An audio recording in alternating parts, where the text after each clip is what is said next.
We're live. What's up, boys? What's up, boys? What's going on? What's up, people? Yes, sir. How you doing today? Welcome to the temple. Welcome to the First up. motherfucking temple. Jedi Temple Podcast. We're back, We are back for week number 3, man. We're really on a sir. roll here. We are. I'm excited again. Go, let's go. Yes, sir. So, episode 3, Begun the Clone Wars has. We are going to be talking about Attack of the Clones today. A couple other things we'll get into later. We got a very nice special guest today. What's up, Chris? What's up, Chris? How you What's doing, brother? up? I brought some friends with me today. I got Vader. I brought me my Grogu. Yeah. You know, Oh yeah. and I brought my Millennium Falcon. Dude, that's sick. So let's go. Yeah. Thanks for having me on, guys. Oh, no No, problem at thanks all. for No thanks problem for at all. coming. Yeah, thanks for coming. Before we get into it, I just want to ask you, Chris, what made you specifically be like Star Wars is that shit? What made you like Star Wars? What was the first moment you realized I'm a fan of this? I was like 4, and I watched the first 2 Star Wars with me. I hadn't. I think Return had just come out. I was like, this was like '85. So, uh, and then I mean, just watching in the '80s, man, it was just that you knew it was it. You knew it was it. As far as the cinema standpoint, I always love movies, so I just knew it like 5 at least. I bet That's that awesome. was magical being able to experience Star Wars like when it first came out and when it just took the world by storm. Being able to be there, I just couldn't imagine. Ah, No. man, dude, I can't believe I watched the first 4, 5, and 6 as many times as I have. Yeah. Even being a '90s They don't baby, get I watched it. they never really get old. And 4K, 5K TVs, all that good stuff is just definitely kept it going. Oh yeah, enhanced it for sure. Like I just Yeah, I think yeah. watching the prequels, especially for me, for some reason on I got them on Blu-ray, and they just look so good, a lot better than they did, before Blu-ray and 4K and all that stuff was released. They're just beautiful. Regardless what anyone has to say about the CGI, it can be wonky, but it's still beautiful. Hi, dog. I'm gonna need you to back up and let me do my thing here. Woo, woo, woo! So, Attack of the Clones, man. Let's go ahead and jump into it because y'all know I've got 100 and something notes on this. Before we Yeah. start digging into it, though, Chris, how do you feel about Attack of the Clones specifically? I guess on my rank radar, it's probably third to last favorite movie. It just there's so much about it that was amazing, but there's I mean, and we can get into what the dislikes later, but it was just uh, even though I love Hayden Christensen, I love Natalie Portman as actors, and it's just that Romeo and Juliet vibe that you get between that movie and in Revenge is just kind of and so it kind of and then uh, you know between them all, I just kind of felt like they missed the mark. Yeah. And if you actually go and watch Clone Wars, you will like the animated series. You will understand how that movie was. They could have done that movie so much better. But I mean, for what it was at the time, it was great to have content because we went through a long gap. I know I did like 15 years where there was no movies. Yeah. There Mm. was nothing until Phantom Menace came out, until Attack of the Clones came out, and Revenge of the Sith. So just to have it was a great experience. But looking back on it now, it was probably my least favorite out of the 3. Okay. Okay. Okay. Uh, Stan, what about you? How do you feel about Attack of the Clones? I like it just because I'm a big Anakin Darth Vader fan. So we get to see Anakin as a young teenager or maybe early 20s. I don't know, but I like that. The acting again, kind of like the Phantom Menace. I didn't like it. And like Chris said, and I've said, it's Romeo and Juliet story, the Skywalker story. At least maybe not in the books, but in on film, it's a Romeo and Juliet. Hmm. I like I did like Dooku. I loved the actor who played Dooku. Christopher Lee is Yeah. amazing. And uh Ewan McGregor as Yeah, Obi-Wan he is. always done good as Obi-Wan. So there was really good like points to it and actors in it I liked. But it took too long to get to the story. I feel like episode 2 it could have been a different story. I didn't like it too much. Before I say my piece, if anyone on stream or YouTube hears stupid ass yelling, it's my dumbass neighbors below me, so excuse me for that. Uh, And oh no, it's yeah, I get it. It's all good. but But let's go to yeah, Emperor Guyver real quick. He said the OGs will never get old, but it has to be the theatricals. He said I may be the minority. Said Attack of the Clones is my favorite of the prequels. So we got someone in here who Attack of the likes it the Clones is his best. favorite of the prequels. Okay, okay. For me, I don't think Attack of the Clones is my favorite in the prequels. But I do rank Attack of the Clones higher than all three of the sequels. Uh, like you Okay, said, it does get a little bit silly with the Shakespearean dialogue between Anakin and Padme and some of the cringy CGI or whatever. But overall, I think I Cool. enjoy Attack of the Clones fairly well. I think I have a good time with it every time I watch it. Uh, that's yeah, majorly because of Dooku. Dooku's one of my favorite characters in Star I, Wars. I th- think I he's think so it's the cool. I think it's the characters we were looking forward to see too. Mm-hmm. It was just the lovey-dovey stuff. Like, yeah, we get it. They're in love, but they saw each other after 10 years. Yeah, because I But could be I wrong, want to. but did they mention Dooku in Phantom Menace at all? I Yes, don't. I think so. If they did in the actual movie, I'm pretty sure they did in the literature. And I was gonna say if Okay. they did in the movie, I don't think they name dropped, but Qui-Gon may have mentioned his master at some point, but I don't know. I can't remember. I actually think he says his master, but he doesn't call him Dooku. He doesn't call Right. him by name. Yeah. But I'm pretty sure if you go to actually the literature, because the movie's only got so much they can put in, but the Right. actual literature for that timeline, I'm sure he's been brought up. Not Yeah. like Emperor Guyver positive. says, even though Attack of the Clones is my favorite of the prequels, it is just filler, to be honest.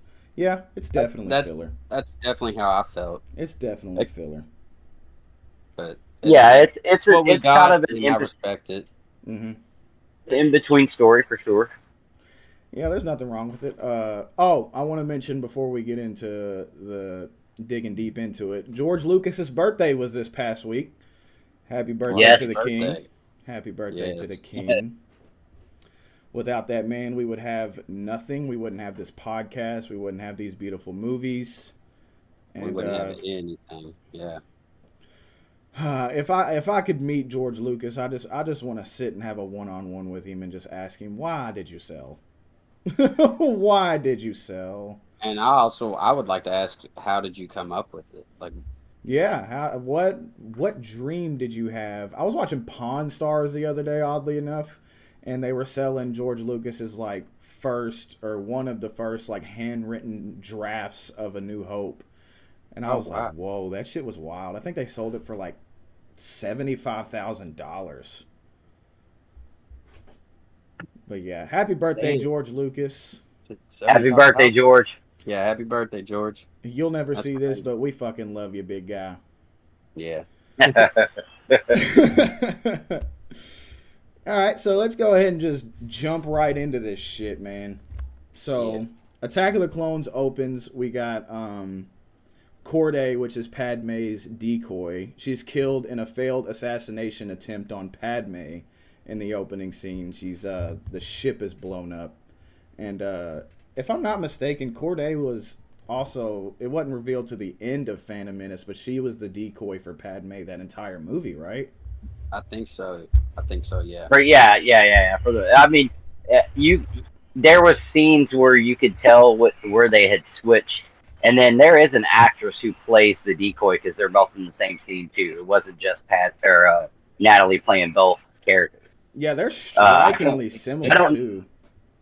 Yeah, they are. I don't know what the girl's name is though. The actress who plays plays the decoy, but I know for sure that was definitely, I will say, that was a really slick move that they make in Phantom Menace and carry that into the beginning of this movie.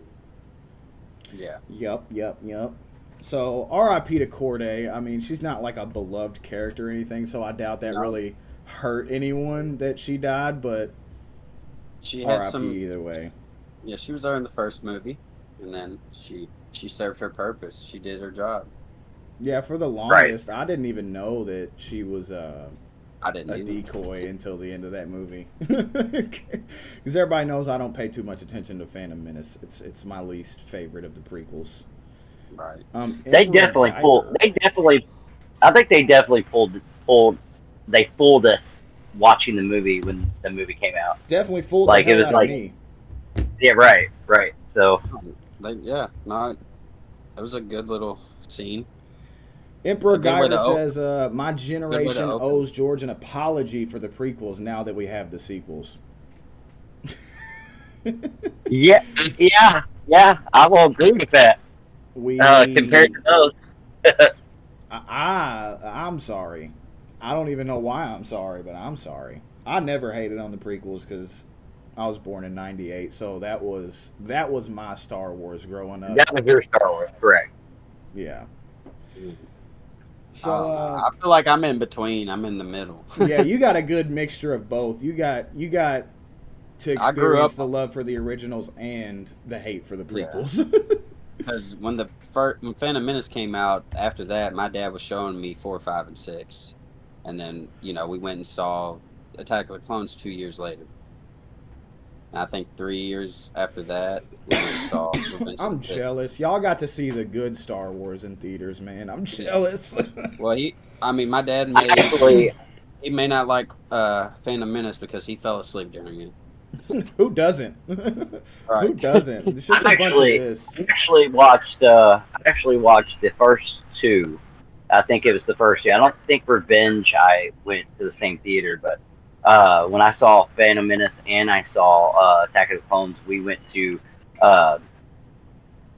Cinema 16 right there on Bardstown Road, which is no longer there. Yeah. Yep. Like right there off the Waterston Expressway. So it was like, and it was so epic watching both those movies at that theater because I went with my uncle who was kind of one of the guys who turned me on to Star Wars. Me and him talk regularly about it, and it was kind of a family thing. So it was just really fun, and we had a blast. I think Revenge I saw though at Preston, right, and I think that was right when Preston opened. Rave Right. 16 now, right? I think it's Cinemark or something. Oh yeah, they changed it from Rave to Cinemark. I forgot. It is Cinemark now. That theater chain has changed names so many times. I think it's been an AMC too. Yeah, probably. 1 second, brothers. 1 second. I gotta kick these animals out. All right. Out. Shoo. Get out. Get out.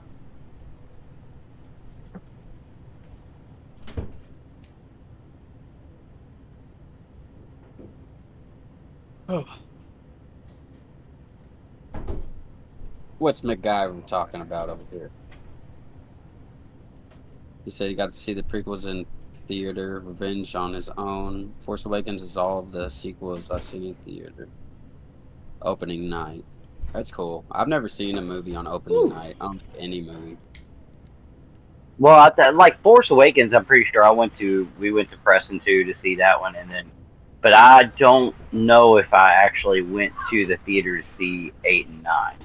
I actually waited till they came out and watched them on Blu-ray at home. I saw I think. 7 in theater too. I didn't see 8 or 9 in theater. I saw all the sequels in theater opening night, and I will say yeah. that with the hate that they got, those are still to this day were the fattest opening nights I have seen. And I go to a lot of opening nights. I go to all the Marvels and DCs, You and went to Star the Wars outshines them every time, no matter what. Well, Devin, what you should do is, because I think if you go look it up, I'm pretty sure Force Awakens is in the top 6 like biggest box office openings of movies of all time. Oh, it definitely is. It's right up there with Avatar and Jurassic World. Yeah, it is. Right. Well, yeah. Right. Well, they're in the top. They're top at least 5 or 6. But I know top. I don't think Top Gun Maverick actually passed anybody. I know Super Mario Brothers is like killing it. It's kicking And then, ass right now. I think it just passed $1 billion. It's killing. Yeah, it's killing it. And then the budget. No. I'll say the budget for Force Awakens is almost $500 million. Yeah, but it made. I mean, it's like in the top 6 highest grossing films of all time. And that's still not high, really.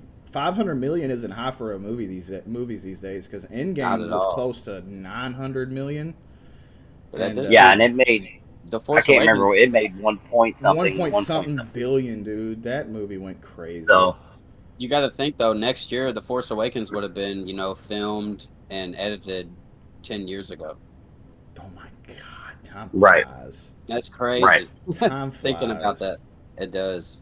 I am eternally grateful for The Force Awakens, though, because like I've said on this show before, that is the movie that made me be like, I'm about to get the hell into this. Because growing up, I knew what Star Wars was, but I didn't watch it for some reason. I just was never introduced to it by anybody in my family or anything like that, or none of my friends watched it. So I didn't get to see it until later on in life. But if it wasn't for The Force Awakens, I wouldn't have been interested at all. I would have never took the time. So no, I'm grateful for that. Yeah. Now we got this podcast. Emperor Guyver says Force Awakens is all of the sequels I've seen in theater opening night. He saw that and was like, okay, I am not going back. Right. Last Jedi and fucking Rise of Skywalker, I remember walking out of those nights where it was just like, what did I just fucking watch? The Last Jedi, not so much as the Rise of Skywalker, but still. Yeah, I feel that. All right, so what's the next? Where are we going after Attack of the Clones? Okay, so that scene closes, and we open with Palpatine. They're in the Chancellor's office, and Palpatine fears a war may emerge, and Mace and Yoda tell him there aren't enough Jedi to fight a war. Plus, they aren't soldiers; they're keepers of the peace. Yep, that's exactly what he said. Yeah. So we already start to see that Palpatine is somewhat pulling the strings. Oh, definitely pulling all the strings. Because like you said last show, we didn't really you didn't know Palpatine was the big bad guy. Younger Stan didn't know Palpatine was the bad guy until Attack of the Clones, right? Right, yeah. Seeing it when I was, I don't know, maybe 7 years old. Yeah. I didn't know who the big bad was. Yep. So I got spoiled. That got spoiled for me though. Right. I already knew. Yeah, you already knew. Yeah, you are. Like as soon as I seen him trying to hug up to Qui-Gon and fucking all them and that, and then even in the second one, it's like, you guys do not understand what he's about to do to everything. No, right. We were blind bats. But to be able to go back and see that, for me as a fan, it was still really cool to see his navigation as not some dark Sith emperor, decrepit looking. He's actually combing his hair. He's got good clothes on. He's smelling good. He's keeping up with that lie. He's keeping up with that lie very well. Right. And how devious he just is, man. He's more devious than a toxic boyfriend with this. He really is. It's crazy, and he's always been like that since he met Plagueis and was a teenager. He's always been clean cut. I'm by the book, and I'm smarter than you. Yep. And Palpatine, regardless what people think, he is very smart. He is very smart. Oh yeah, he wouldn't have taken over the galaxy if he wasn't. So I don't see how that happened. Yeah. Or almost took it over. So Padme feels Dooku is behind the attack, but Mace is pretty assured that he's not. Because I remember he said something along the lines of he could never be a murderer. Or it might not have been Mace. It might have been the cone head looking character. He was like, he's a radical something, Plo but he's Koon. not a murderer. You're talking Yeah. about Plo Koon. Yeah, that's his name. That's his name. Plo Koon. Yep. So Padme's Um, pretty sure she knows already, but the Jedi Council is like, nah, Dooku could never. I feel like he could, and he did. Emperor Guy But versus Palpatine is a true politician, like real yes, life yes, politician. yeah. He, no, he would control our government with like a snap of his finger. yeah, Like, no, It's no. so he would it's no effort. it's so weird to see how these movies really like in a scary way really replicate how the government works today. Like I was noticing that last night when all the political shit was going on in the movie. I was like, man, I feel like I'm watching the news almost. Right. like Right. like Biden is a more dumb version of Palpatine, like his dumber younger brother. He definitely, he's Yeah. the slow one. Wow. The prequels are ahead of their time. Don't at me. Well, back to your question. I actually think I'm sure Dooku knows of the attack Padme is talking about, but I'm pretty sure that was actually wasn't it Grievous who's actually leading that attack? Yeah, I think so. Is it? And not, yeah, I think like Or that beginning attack. No, I don't think it's Grievous. Grievous. I think it's man, I have it wrote down here. Hold on. Because they end up telling who done it. Fuck. I don't feel like searching for it. We'll get to it when we get to it, but I don't think it was Grievous because Grievous isn't even mentioned in this movie, is he?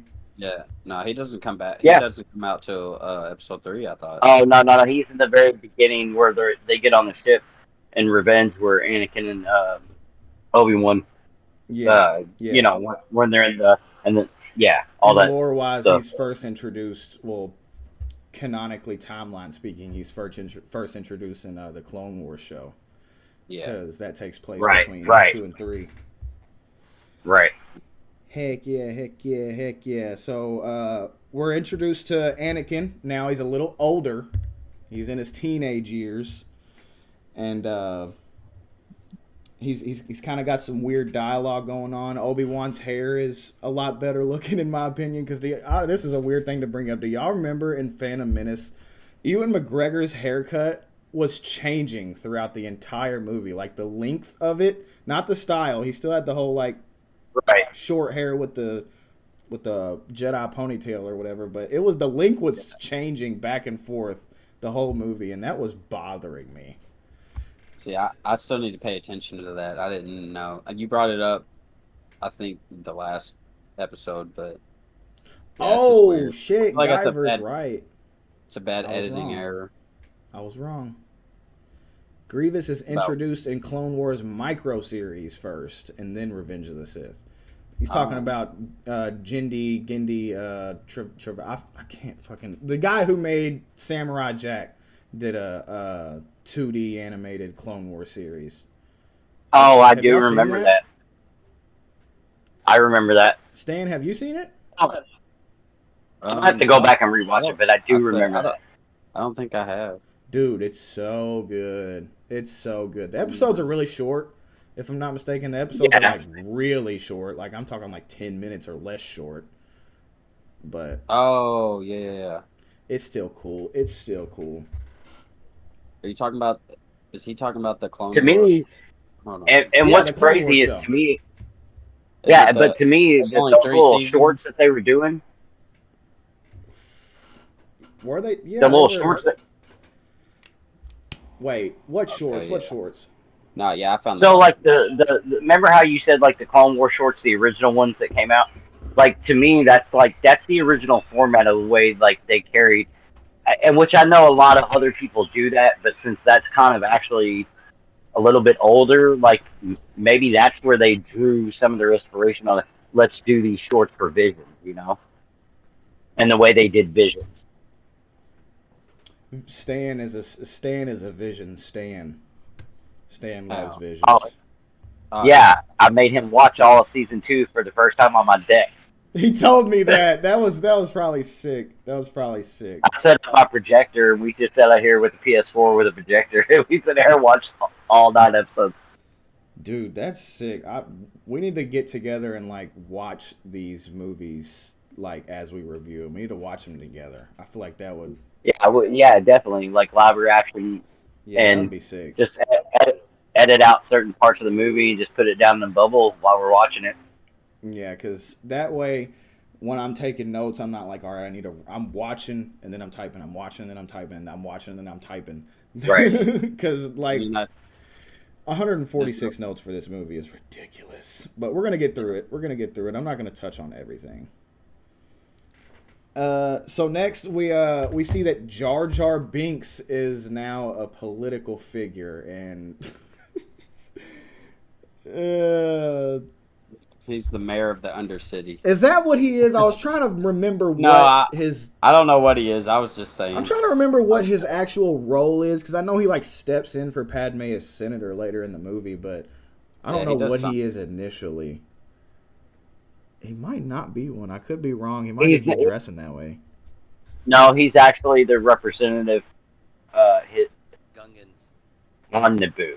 Because okay. the way the government runs on Naboo, even though Padme is like leader, like he's her representative for that other species. So he is kind of like already taking a political role next to her anyway. Yeah. Right. So Emperor Guyver says, anyone remember the Star Wars fan film contest hosted by Kevin Smith in 2002? No. I remember that. I don't. Because I follow Kevin quite well. Sounds familiar. I didn't know Kevin Smith held a. Yeah, he loves Star Wars. I knew he like loved Star Wars, but I didn't know he ever held a competition or a contest type deal for that. We'll have to look into that on this show sometime in the coming weeks. We'll have to look at that because I did not know that existed, and that is quite interesting. And I got next here, and so begins the cringy Shakespearean dialogue. Because this is when Anakin and Obi-Wan walk into Padme's office, and he's like, "You're as beautiful as the day I left you," and she didn't age. It was only 2 years. Natalie Portman does not age. She still looks the exact same age as she did in this movie today. Kudos to her. Kudos to her. I need her diet. What is she doing? We lost Chris. He's back. That's that. I need that rainwater or something. I need that rainwater she's drinking because she's keeping her youth strong.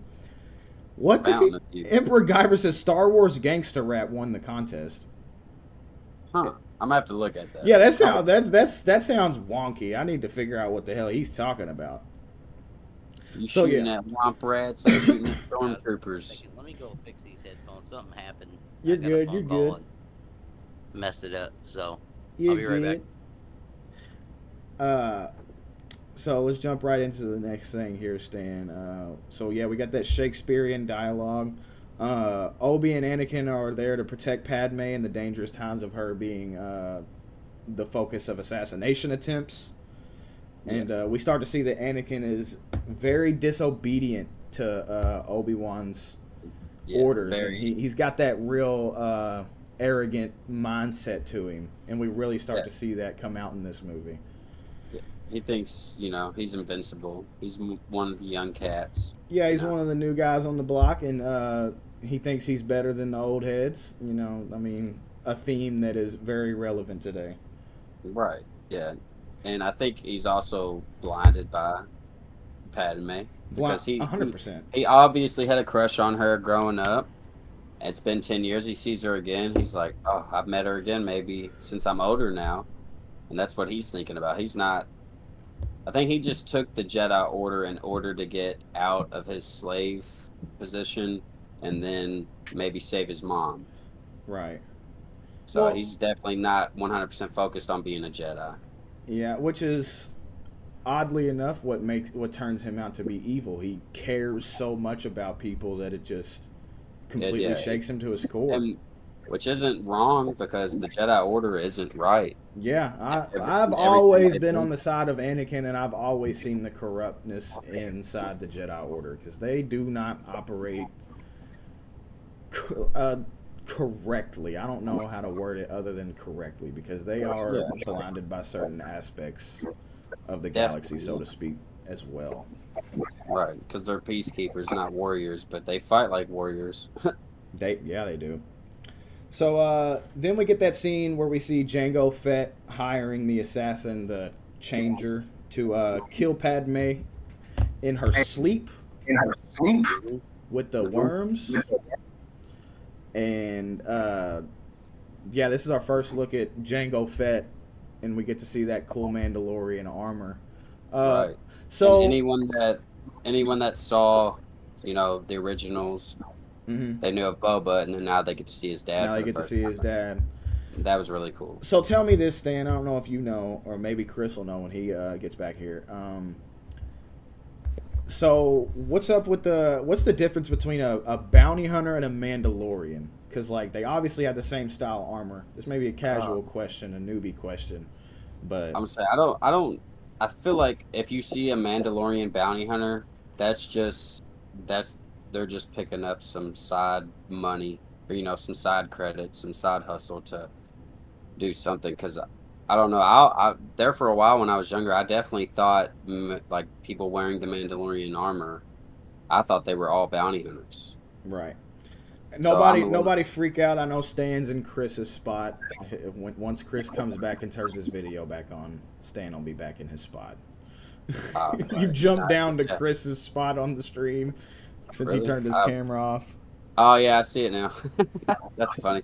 Hey, it's all good. We got Mangy Movies in the chat. What's up, gents? What's up, my friend? How you doing tonight? Welcome to the temple, young Padawan. Thank you for tuning in. Thanks for tuning in. Emperor Guyver says, Amando has a code. Bounty hunters do any job for money. So Mandalorians, they're specifically born or descendants of Mandalore, right? I'm thinking Jango Fett is not a descendant of Mandalore. He may be, but he may have, went away from that when, because I don't know. Hear me? Yeah, we can hear you. Yeah. You're back. Well, I don't know why they won't connect, but I'm just going off the mic on my phone now, so screw it. I'm not gonna lie, you actually sound better. Right. Do I? Yeah. But I good. think Django may have, been born into the Mandalorian lifestyle, but for all we know, he could have just been a really good marksman who just killed a Mandalorian and took his armor. Now, don't bite my head off. I'm not too big into the Fett family lore. Yeah, I don't know much about him either. I think I mentioned in episode 1, I'm not deep into the Mandalorian bounty hunter lore yet. Right. So I don't know. All I know is what the Mando show has told me, and what the Boba Fett show has told me, and what the mainline movies have told me. Exactly. I definitely need to read or listen on Audible or whatever. I just got Audible last night. I think I'm gonna go ahead and start Heir to the Empire trilogy, because Hey, actually, Devin, if you give me your phone number, have Stan send it to me or something. I will text you some links for some videos that you definitely like. You'll appreciate the length, because they're not lengthy and they give you everything you need, no matter what the hell you're looking for. Hey, even if they're lengthy, send them to me, because I work third shift at Meyer, so I'm stocking with headphones on all night. Just so I can listen to all that stuff. I'm not going to lie, at work lately I've been listening to our podcast, because we're starting to get enough content to where it lasts me throughout the night. Right? That's good. Right. I'll be right back, though. But You're good. I'll send you stuff, man. I'll send you, dude, you'll be like, whoa, okay. Yeah, you have a lot of cool... I'm definitely interested in learning more, getting deeper into that stuff. So, where was we at? Guys this time, how it was the first time Anakin had seen Padme, like where he sees her. Right. And then we see Jango Fett hiring the Changer to assassinate Padme.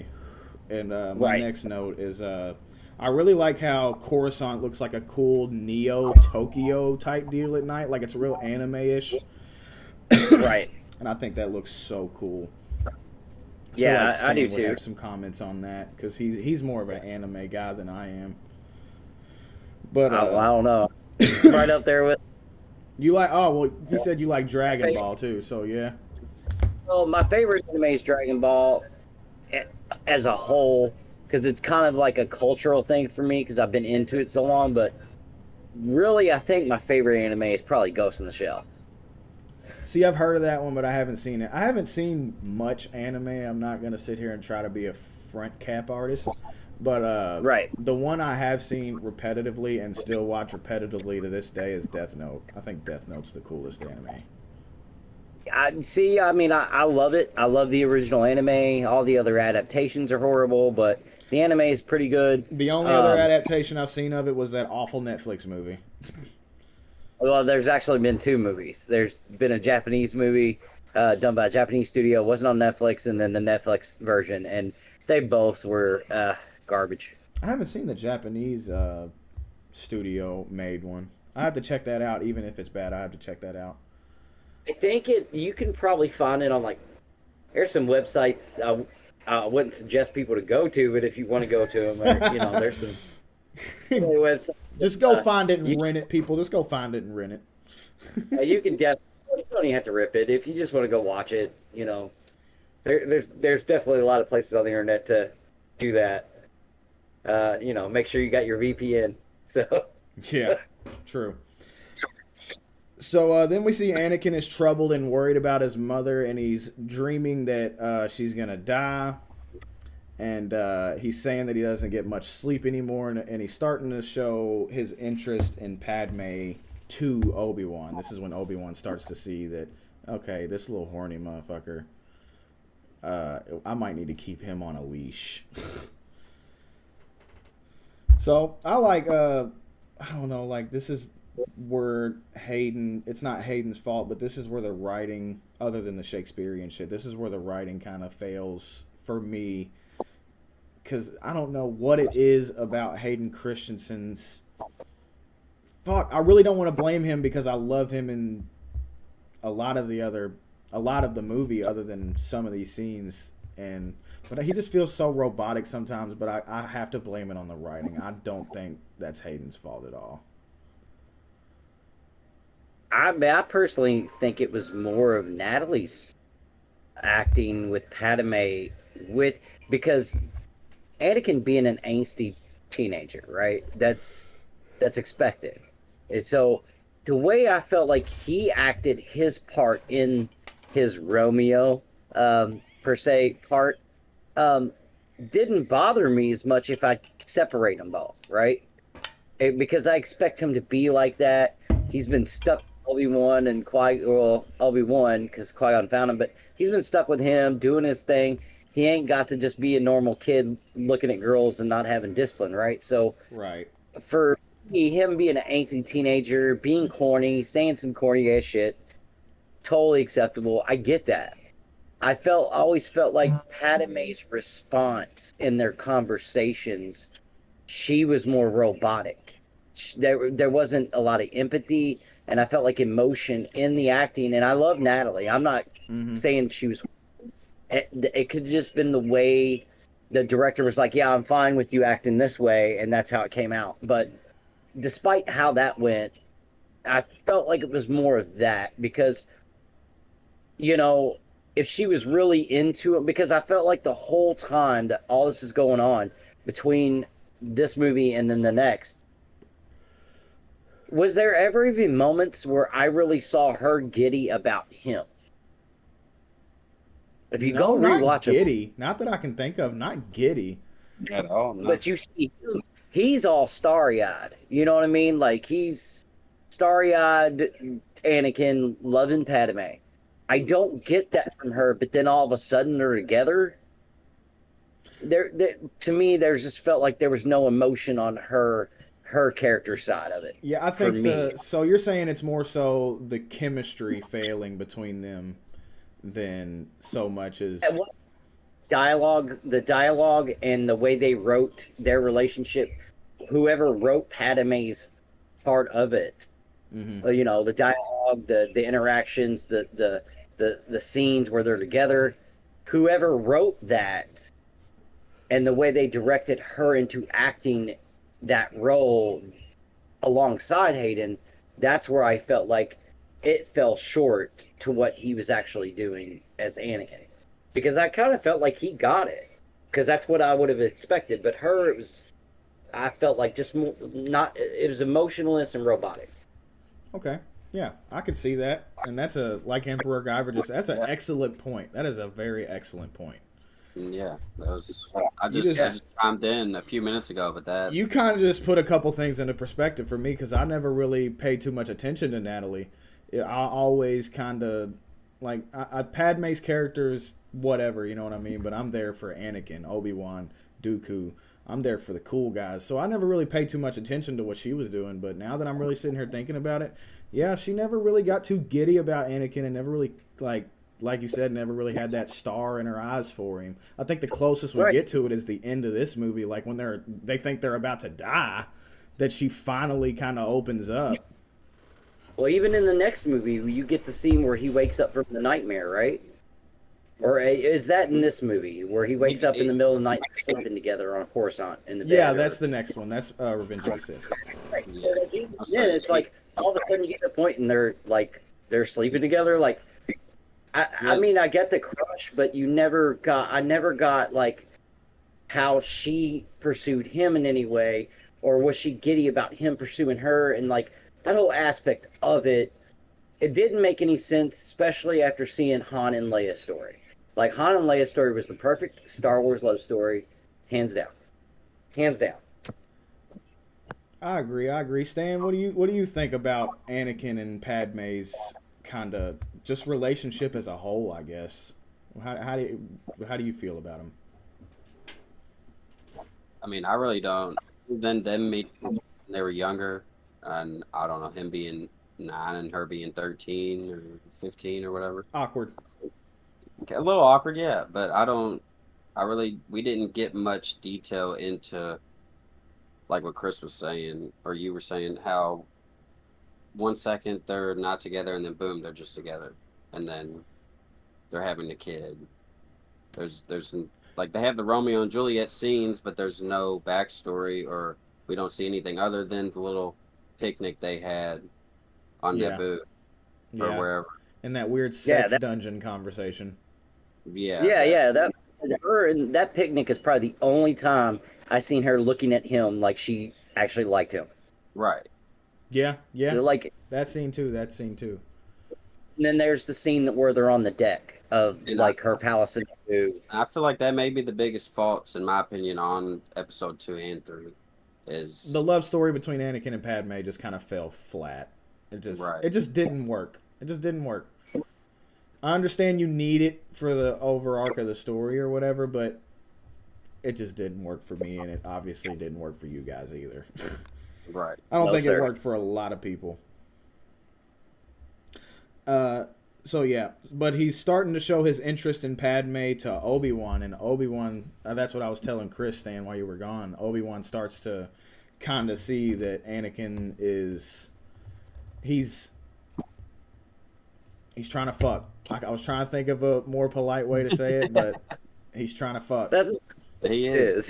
He's a little dog out there, you know? Yeah. And he's known it for a long time, or known of Senator. He's clap, bro. He's trying to clap. Yep. And Obi-Wan, this whole movie, he kind of doesn't trust Padme or any politician in that. He doesn't trust any of them. He doesn't trust any of them because he literally says politicians are not to be trusted. And I was like, damn. So, damn, bro. That's crazy. He be on some shit. Yeah, he said, fuck them all. But you also got to think that's also something that I think the Jedi have bred in him anyway. Mm-hmm. Yeah. Because at this point, we are at the height of the Jedi Temple, right before all this, right before what happens next. But we're at the height, and that's where Jedi, controversially in Legends and everything, where the Jedi have changed their views from kind of being defenders of the galaxy, but then when they start to get more political around this time, they're a lot more political. Obviously, they have more political agendas on what they stay away from, what they don't, and they restrict their Padawans and their masters to a sort of altered form of what really the Jedi started out to be way back when. Mm-hmm. Mm-hmm. Which that relationship kind of also segues into Obi-Wan not trusting Palpatine, but Anakin is like got that father-son relationship with him as well. And Right. we kind of Immediately, start to too. see that this is where we see Palpatine kind of starting to manipulate Anakin into, getting some of that dark side in him. And yeah, I just Well, it was the thought whole. that was It was cool to see them his dream. interact like that for the first time. Well, it was the whole idea of his dreams, and like as soon as they were in that theater, and Anakin's telling Palpatine about that dream, Mm-hmm. and then asking him questions about, how can you save someone from dying, yada yada yada, and then that once Palpatine knew that there was got that out of Anakin, that was the hook. That was like baiting the biggest bass in the pond. He's like, I got him. Yep, yep, and he did have him too True. on a hook. He's had him on a hook this whole time, but Yep. that's kind of That's Anakin just trying to replace. Because I mean, Qui-Gon didn't have much time with Anakin, but as far as we know, that's the most fatherly figure he's ever had in his life, and Yeah, and he's missing his mom for sure. he's missing his mom, so he's just needing some guidance, and he's looking for it in everybody. He's looking for it in Palps, he's looking for it in Obi-Wan, he's looking for it in Padme, he's looking for it in, yeah, he's just a lost kid, and I think that's what makes Anakin's character so compelling for me, is that he's just a kid, man, and he's lost, and he Right. doesn't know who to trust, Cool. what to believe, but all he knows is that he wants to keep the people that he loves safe and alive. Yeah, at this point, now that he knows he's trained enough, he definitely's got Mm-hmm. that idea in there. Yep. So then this is where we get that badass chase scene where, of course, the changer slips the worms into the window, and Obi-Wan dives out the window and just clamps onto that droid and is flying through Coruscant's neon anime aesthetic city. And Yeah. this is where I was like, okay, the CGI is starting to improve a little bit, because I think that's where it starts to look more believable. For me, at least. I don't know about how y'all feel regarding the CGI. It did in look this one. better. It looked better than the old CGI in Phantom Menace. Definitely. Yeah, I agree, because Phantom Menace was PS1 vibes pretty much the entire movie. This one's better. Yeah. Yeah, I felt like that. Until you get to The the chase pit scene itself, I feel like. the chase scene, the details in court, even when they get on the ground finally at the end of the chase scene or whatever, and they get in the bar, like even that like felt really good that they grounded. They put a lot more texture into Coruscant, and they definitely showed you like how vast it is. So, and then the chase was, great. So I like the way that really happened. For me, it was probably one of the first really fun parts of the movie for me. It's Yeah, like I when agree. I think the chase scene Yeah. was awesome because we kind of get to see Anakin's like piloting skills. Yeah, because he Yeah, catches yeah. Obi-Wan. Obi-Wan's falling Well, down. and there's a lot of Anakin witty catches comedy between. There's a lot of witty comedy between him and Obi-Wan too. So it like to me it was the funnest scene by far, like in the movie so far. I can see that definitely being like a fun scene. Because we didn't get too many fun scenes in Phantom Menace. At all until the end. Right. Oh, I mean, Yeah, other than Padres. Jar Jar, there was no fun scenes or scenes that tried to be funny. Yeah, I agree. I mean, Qui-Gon kind of threw out some jokes every now and then that I noticed. Yeah, you got that dad joke. they were dad joke. Yeah, They were. good old Liam Neeson dad joke. Oh, Right. Stan, did you notice in this chase scene that Sebulba reference? No, I didn't. Dude, What was so a car, you know how they're like chasing them and just kind of like obviously just chaotic in traffic. They pass him up and kind of almost wreck into him, and it's the same species as Sebulba. And he's Yeah, kind of you're like, right. he says something Jedi. In my mind, he's like, fucking Jedi. Yeah. Oh like, man. Yeah. yeah. I paid no attention when we watched it last week. That's crazy. I do remember. Now that he says that he points that part out, I do remember that part. Wow, I know. that was detail actually.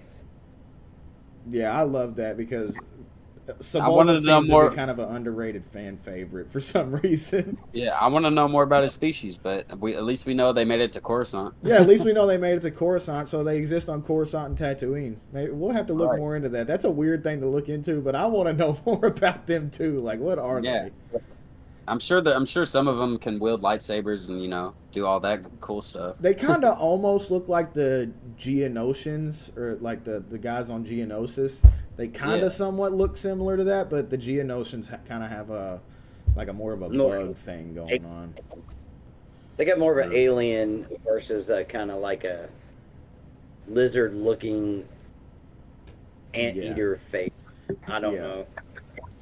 And this is where we see Anakin is fearless as hell, and he jumps out of that vehicle, and he just free falling. He's like, "All right, I'll be right back." Right. He's such a badass dude. It really is. He really is.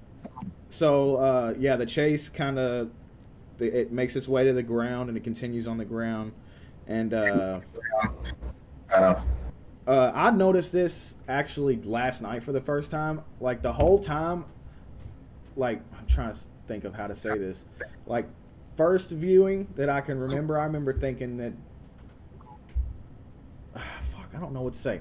Okay, so there's a blink and you'll miss it moment where the changer kind of, you know how it's disguised as a female human, and it kind of like looks back and changes into the changer for like a split second and then comes back. And I didn't notice that until last night. I was like, "Whoa, why?" I don't know. Just for some reason, I didn't notice that until last night, and I just thought that was a cool little nitbit.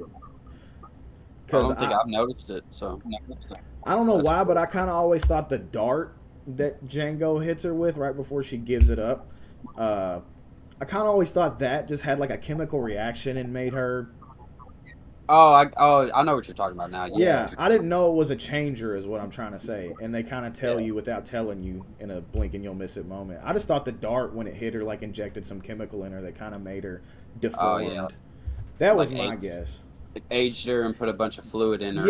Yeah, that's exactly what it looked like to me, and I just Right. realized that it's a whole different species, just camouflaging, disguising itself as a human, which is neat.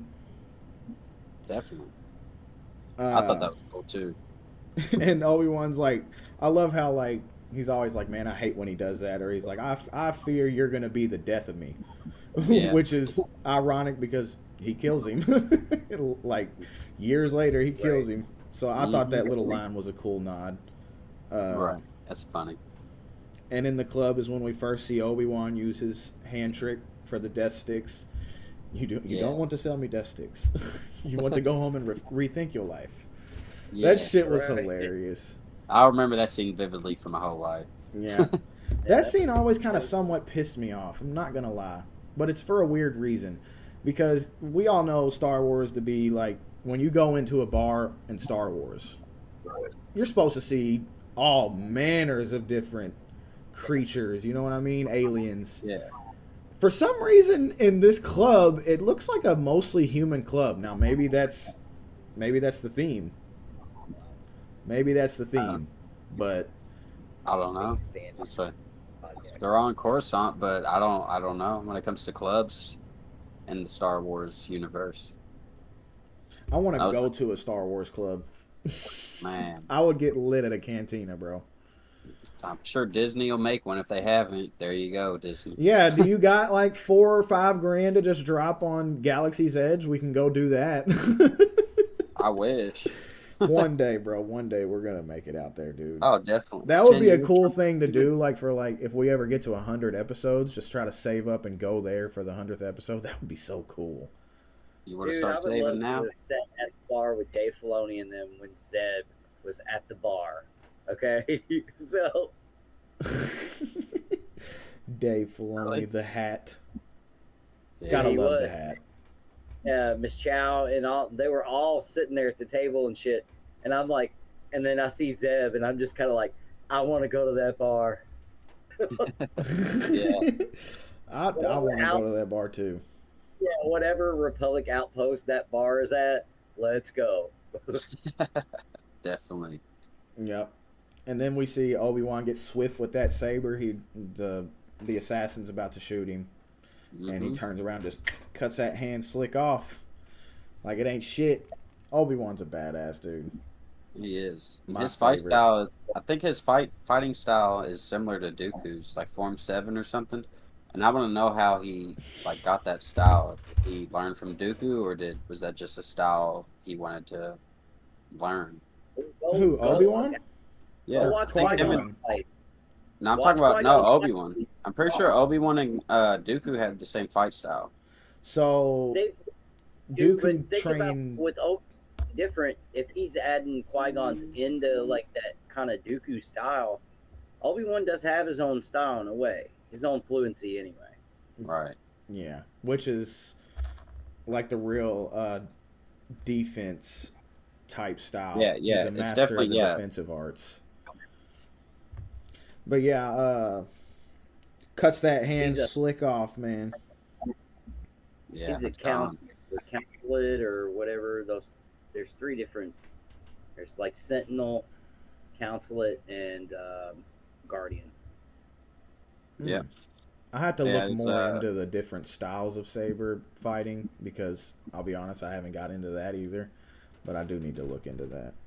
Yeah, I feel like Googling and looking into it is better, but if you do play SWTOR or, SWTOR, that they have the Guardian Knight, and there's another one they have as well. Emperor Guyver said you got to sell a soul for a Disney attraction. Yeah, I saw that. Yeah, And he's not lying, Yeah, basically. You're At least not a leg. lying at A leg. all. At least a leg or leg. two. You got to get rid of a ligament. You Yeah. got to get rid of a ligament. That sucks, man, because I really want to go. So this is where they kind of interrogate the Changer, and we start to see that this is where Anakin starts to use that aggression. Tell us now! Another badly delivered line. Yeah. But, yeah, this is where we start to see that hate and how he uses it on other people. And, yeah, Anakin's fucked up in the head, man. Oh, yeah, he's feeling a lot of different emotions right now. So then the council kind of just sends Anakin to escort Padme back to Naboo for protection and lay low. That's where we start to see more of the Palpatine manipulating Anakin and kind of just telling him filling his head with this nonsense. You're ahead. You're further than they think you are. They finally have given you an assignment, huh? Like that type of shit. Is that Yeah.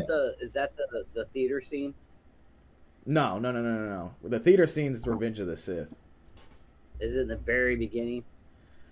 Like, cause for me, that's what I said. A lot of these two, the beginning of Revenge and this movie, don't run together for a while. Like the way they feel. Yeah, they kind of just blend in. Yeah. It really feels like it picks up right after. It does. Right. So this is where Jar Jar takes Padme's place as a senator, which is a grave mistake, and we'll find out later on in the movie why. And as Padme is kind of packing up to leave to go to Naboo, this is where we start to see that Anakin feels he feels he's ahead of Obi-Wan because of that shit that Palpatine's putting in his head. He feels he's ahead of Obi-Wan, feels he's ready for the trials, and he's just really arrogant. So we start to see that manipulation start to work. Yeah. He definitely thinks, like I said earlier, he thinks he's invincible. Like, no one can beat him. He's the top dog in his eyes. He is indeed. Then that's where we get this weird line. The moment where she's like, "Please don't look at me like that." It's like, why would you keep chasing her after she hit you with that line? Please don't look at me like that. You're making me uncomfortable. Like just straight like that. And he's all smiling, all like creepy, like sinister. He's like what? Like what, baby? What's up? But I mean, as an angsty teenager, that's probably what you should look like. I mean, like, yeah. her response was so like monotone, like there was nothing, like it's almost like she just says it and that's it. Yep. Yeah. Don't look at me Literally. like that. You're making me uncomfortable. And then walks off. Just blank But face. that's they're trying to tell a love story, and yet those first moments, you get nothing but awkwardness. So how can two people like, you make it so hard for them to like each other? Yeah. And then they do.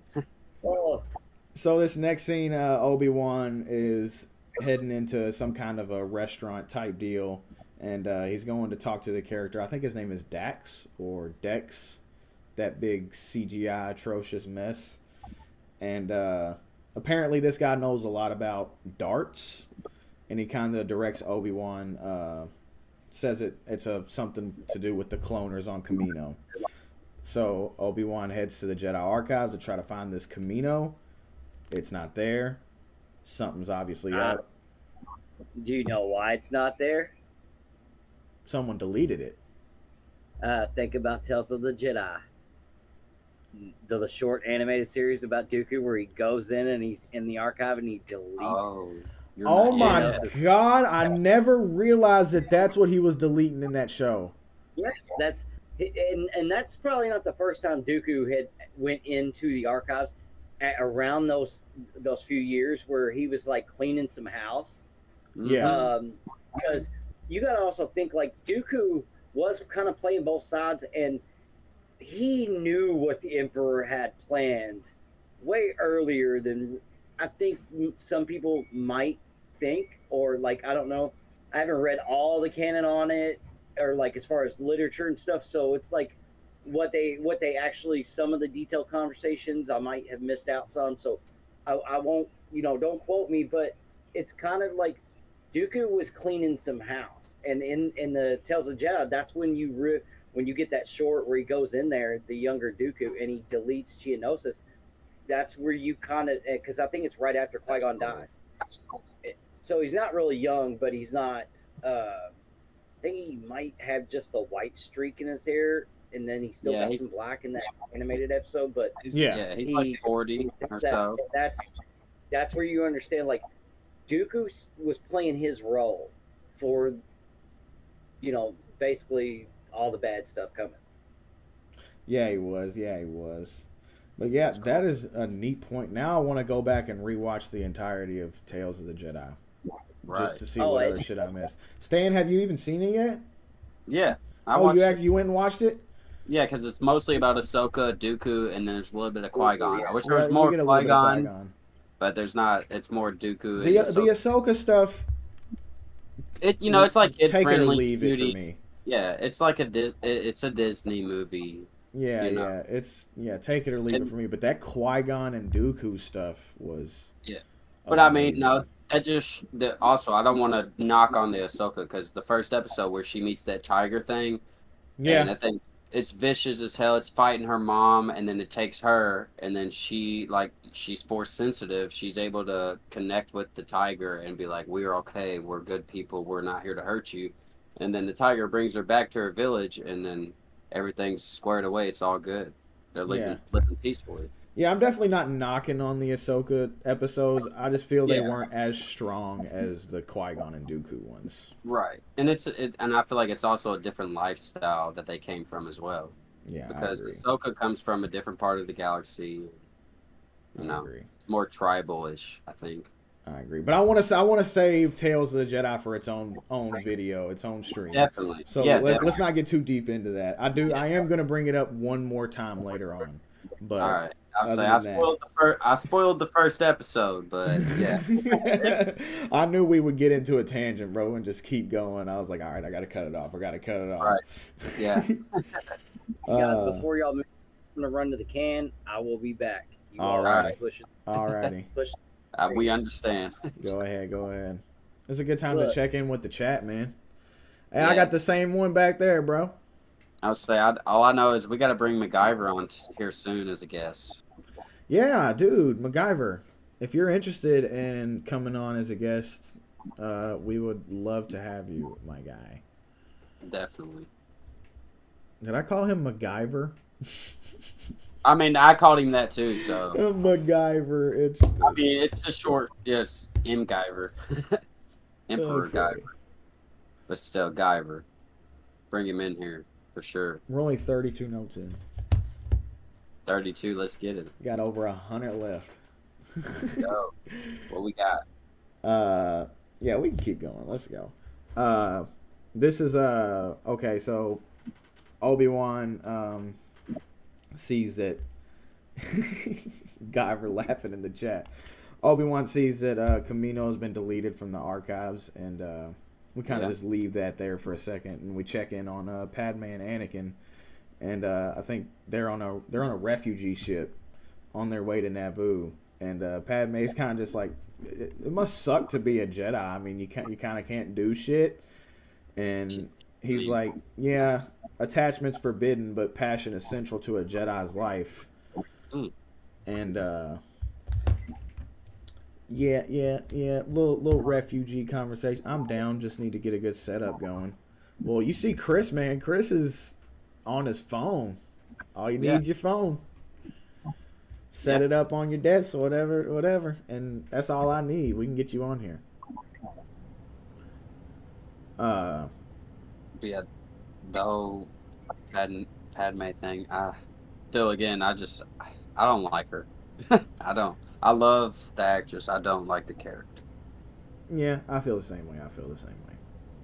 And then we get back to Obi-Wan. He's this is where he's walking into the class of younglings that Yoda's teaching. Lost a planet, Master Obi-Wan has. I don't know what it is about that tech that they're using, where they show it kind of expands and they It's almost like the hologram tech, I guess.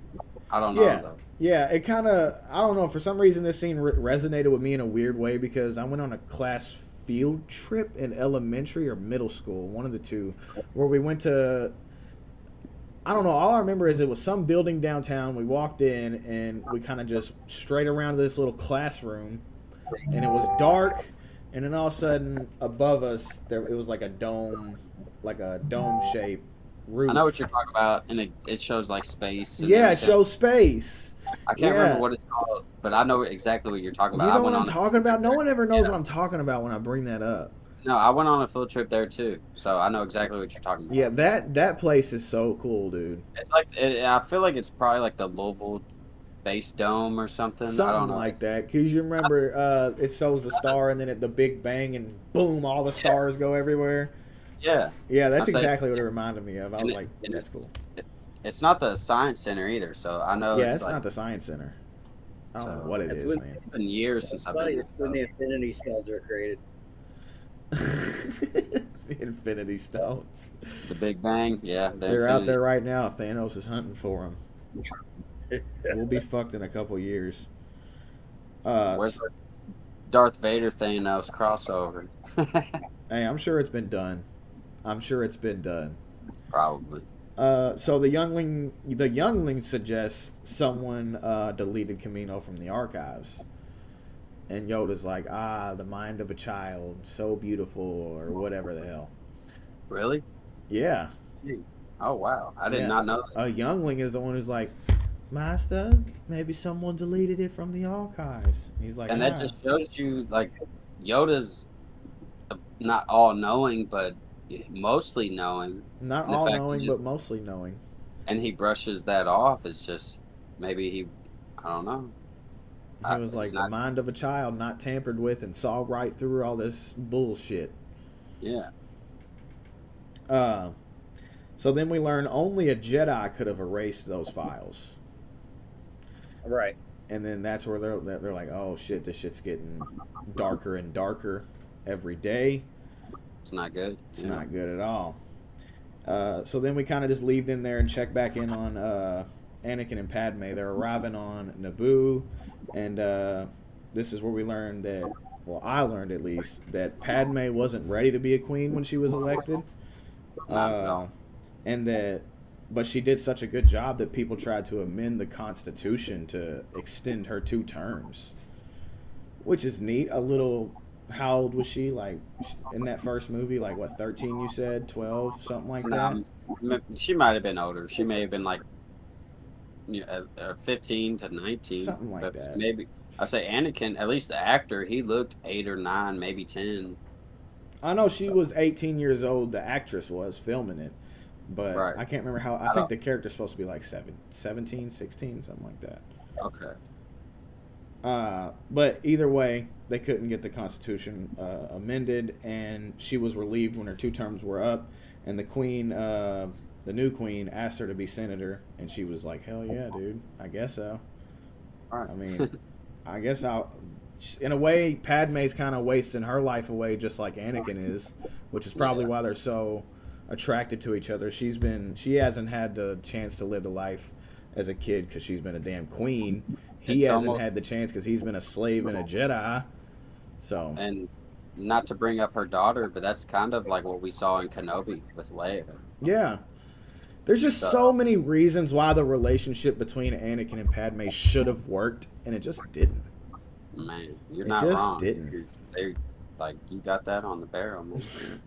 Well, So for me, dude, yeah, go it ahead. was more, they just didn't write their dialogues correctly and the scenes right. I mean, there was several things they could have done that could have like their interactions could have been a little different. You know, 10 like times better. with Padme, it just seemed robotic. Now, like here, we do kind of get a little more emotional side to Padme, like you said, like how she didn't get to do this and that. So you get to see her turmoil, but when them together, just kind of, I don't know, it just never. It was kind of like, why don't that work? Because it should work. I agree. Lori Hines in the chat says, "Yeah, my phone is trash." And hi everyone, what's up, Lori? How you doing? How you welcome, doing? welcome to the stream. Thanks for stopping by.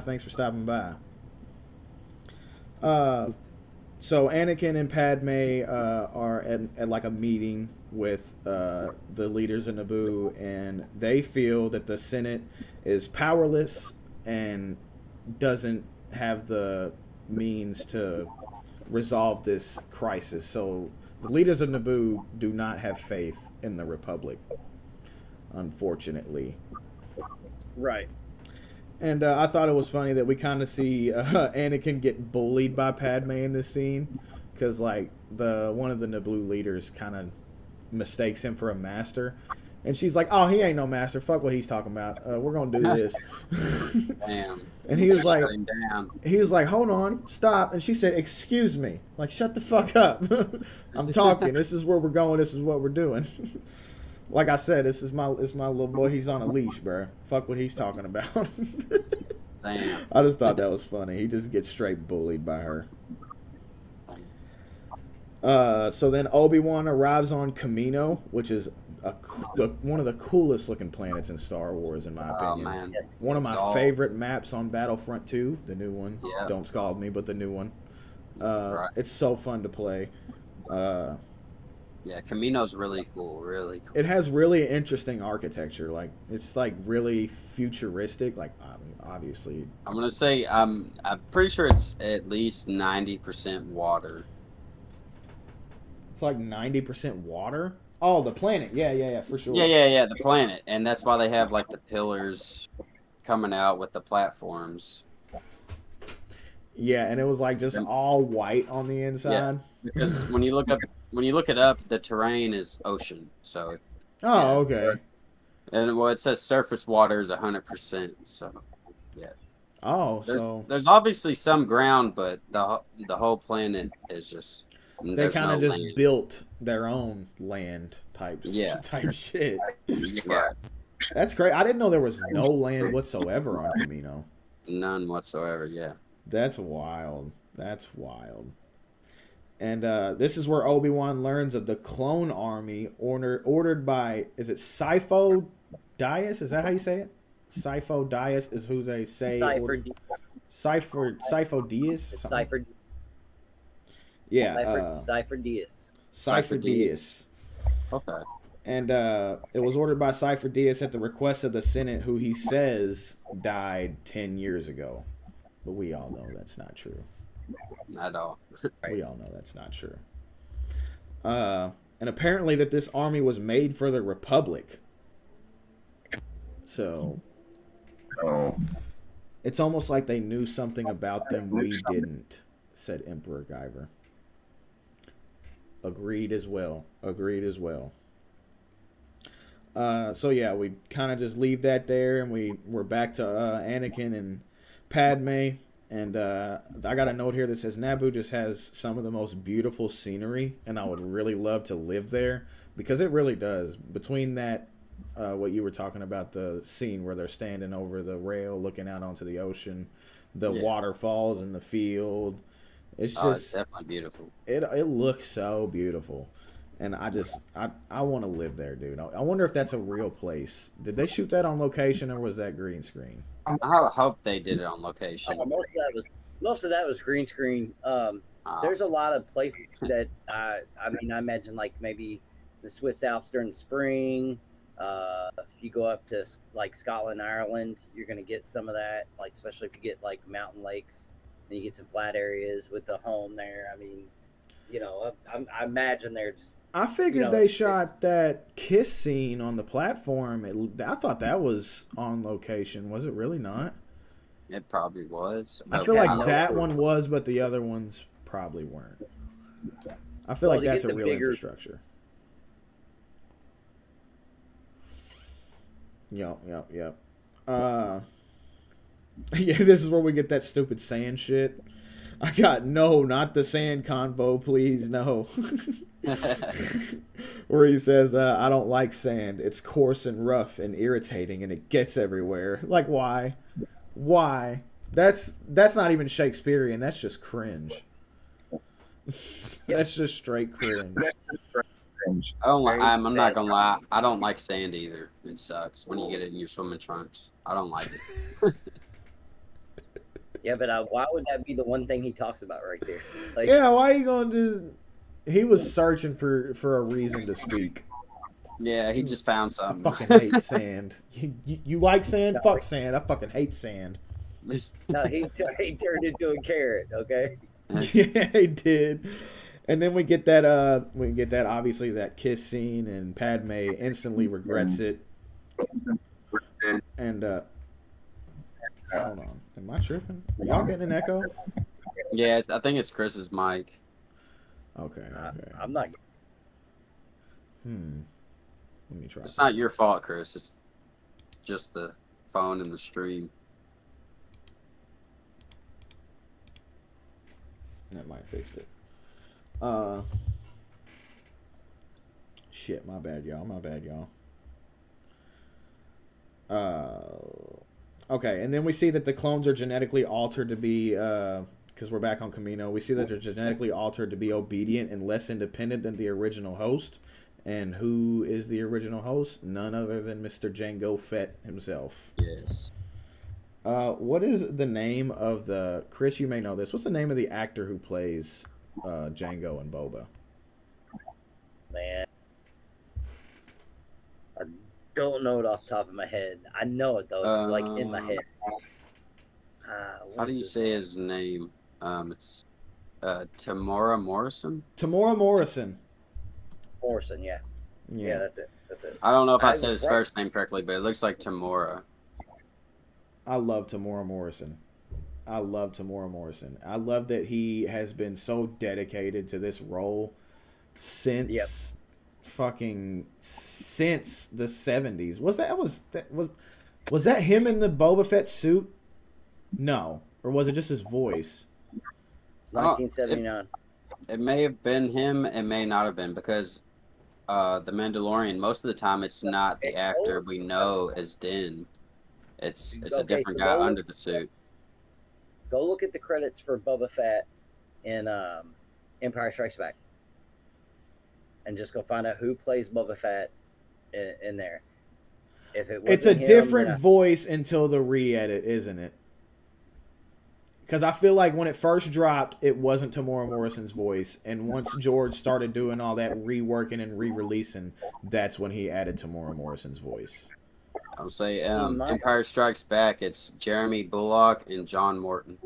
Yeah. Okay, so it's not him. Right. So I guess his first appearance would be this movie as Jango Fett. That's so surreal to me because I can't remember. Like, I don't think I've seen the version where it's not Tamora Morrison. Or no, Well, actually, in take The it. Empire Strikes Back, we don't see his face at all. I don't think we see his No, face. I mean the until- voice, because I feel Oh, like the okay. voice was different. Well, who Okay. actually plays him again in Return of the Jedi in the Silark pit?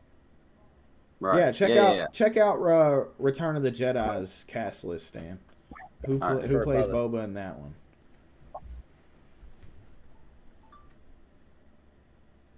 It's Jeremy Bullock. Okay, so same guy. So they must have swapped out voices once the prequels were released. I'm thinking that's what happened. Man, that's the real. I haven't seen a version without Tamora Morrison. Yeah, and Right. kudos to him. He played Boba perfectly.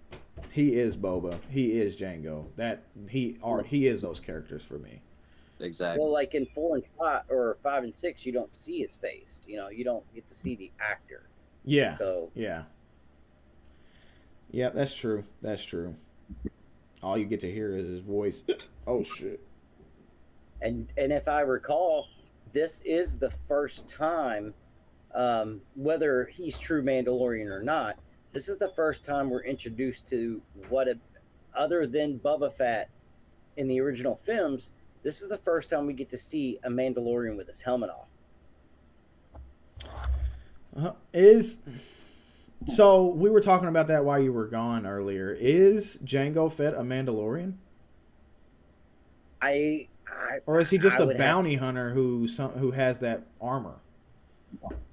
I would have to go look that up because I almost want to think that there is Mandalorian ties to Jango, not Boba Fett. Because Boba Fett doesn't have Mandalorian ties. That's obvious in the series. It's obvious in everything we've seen, later on. So we see that there is not that tie. But with Jango Fett having the armor as well, I don't know. I definitely know a lot about Mandalorian lore with the Bo-Katan, Mandalore, the Old Republic, all that stuff with Mandalore. But as far as that goes, I don't know. Okay. Man, I just kind of somehow messed up for some reason because every time I take my mouse off of OBS, y'all disappear on stream. That's weird, man. That's weird. Hold on, I'm gonna try to fix it.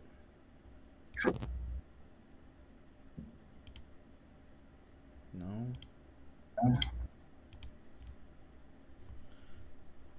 And I don't even have a mouse on here. There we go, I got it, I think. No, y'all are both frozen now. Yeah, I see it. What the heck? Yeah, we're both frozen. Now I'm moving.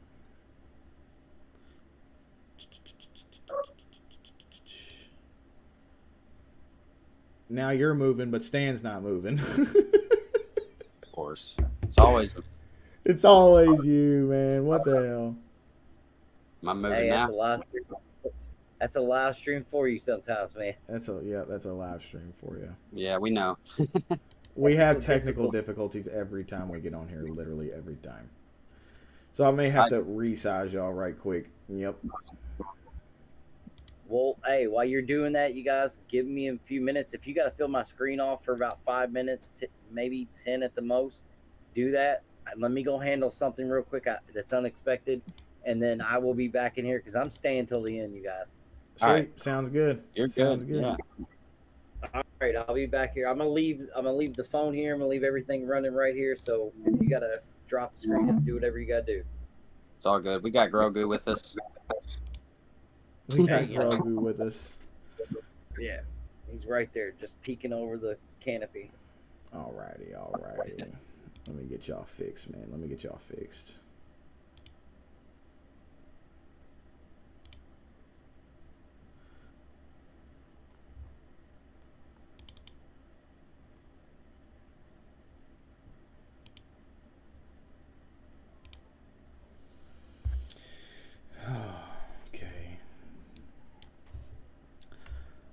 Sorry, stream. Sorry, stream. Sorry, stream.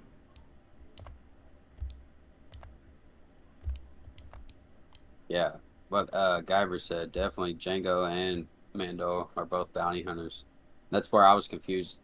Like I didn't know if all Mandalorians were bounty hunters or what. I also did not know. I think they just take jobs, you know.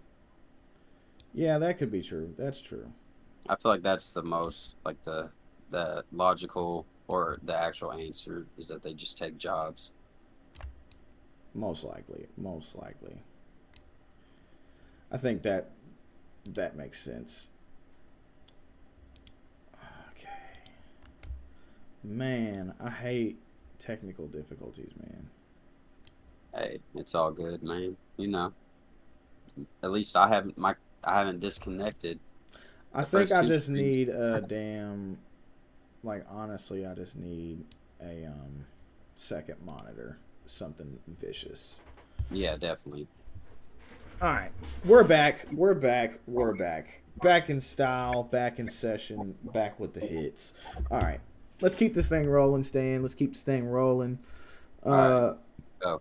So we know that we find out that Fett agreed to be the host with one condition, apart from his huge payday, which is he wants an unaltered clone for himself, without the de-aging and all that whatnot, and which is Boba Fett. So little Boba Fett, that's how he came to be. We switch back to Naboo, and we get more beautiful scenery with the field scene and Anakin and Padme and that whole ordeal. And Padme tells Anakin about an old boyfriend, and he's like, "Shut the fuck up, bitch. I don't want to hear no more about that." He's like, "Stop. I'm done." Okay, cool. I get it. And Anakin's like, he believes the system is broken, that someone should make the entire Senate agree when they disagree. Someone should make them agree. So we're starting to see that tyranny in him, that tyrantness. The tyranny, that dictator, that I'm right, you're wrong, listen to me, you'll survive. Yep. And Padme's like, who's going to do that? You? And he's like, well, not me, but someone. Mm-hmm. Which is, I feel, another nod to, it's not Anakin, it's Vader that does it. Yeah. So, clever little line there for you.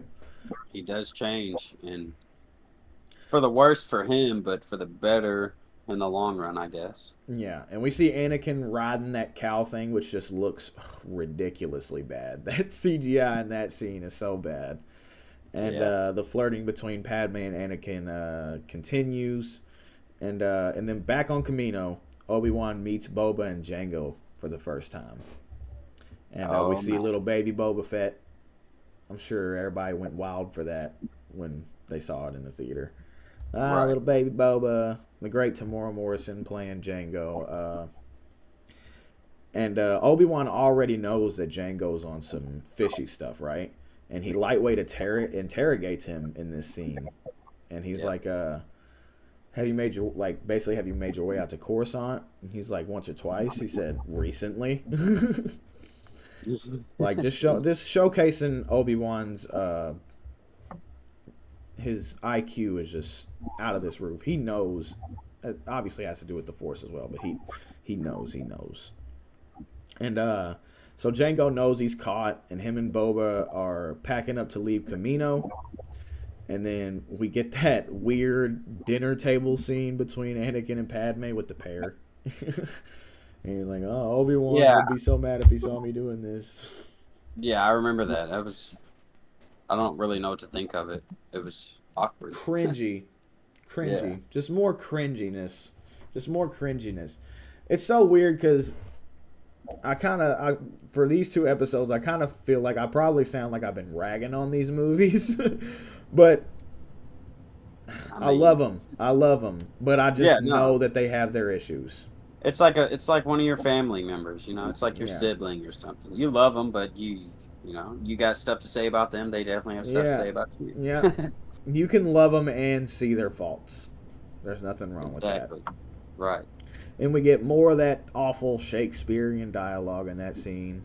And then this is where we get that sex dungeon scene, dude. Like, my God, Padme dressed like way too, you know what I mean, way too intimate to just to bring him into that room to tell him, Yeah. nah, Right. I can't No. do this. Why he gonna dress like that poor little dude, man? You gonna do him like that? She put him through the ring. Put him through the ringer. Like, have you seen the Robot Chicken? Like where they're making fun of that, Yeah, it's been a couple years, and but she's I've like seen stripping, and she's like, "Oh, Yeah. nah, you ain't getting none of this." it. Right. Yeah. That shit's Crazy. hilarious. And but then Anakin suggests that they keep their relationship a secret, but they both mutually agree that would end up destroying them, and they decide against it for the time being, at least. And this is where I have a note where I want to bring up the practical ships and vehicles when they're up close, because they look really good. The practical effects in this movie, when they're there, they shine. You know what I mean? Oh yeah. Like when And that no, go ahead. I was saying that comes from George from the originals. Yeah. He knew, him and the directors, they knew what they were doing when it came to practical effects. They definitely did. ILM? Is that the name of the... Will you look that up for me? Who is the company who did the special effects and the practical effects for the original 3? I think it's ILM. But ILM might be a fucking CGI studio, so am I wrong?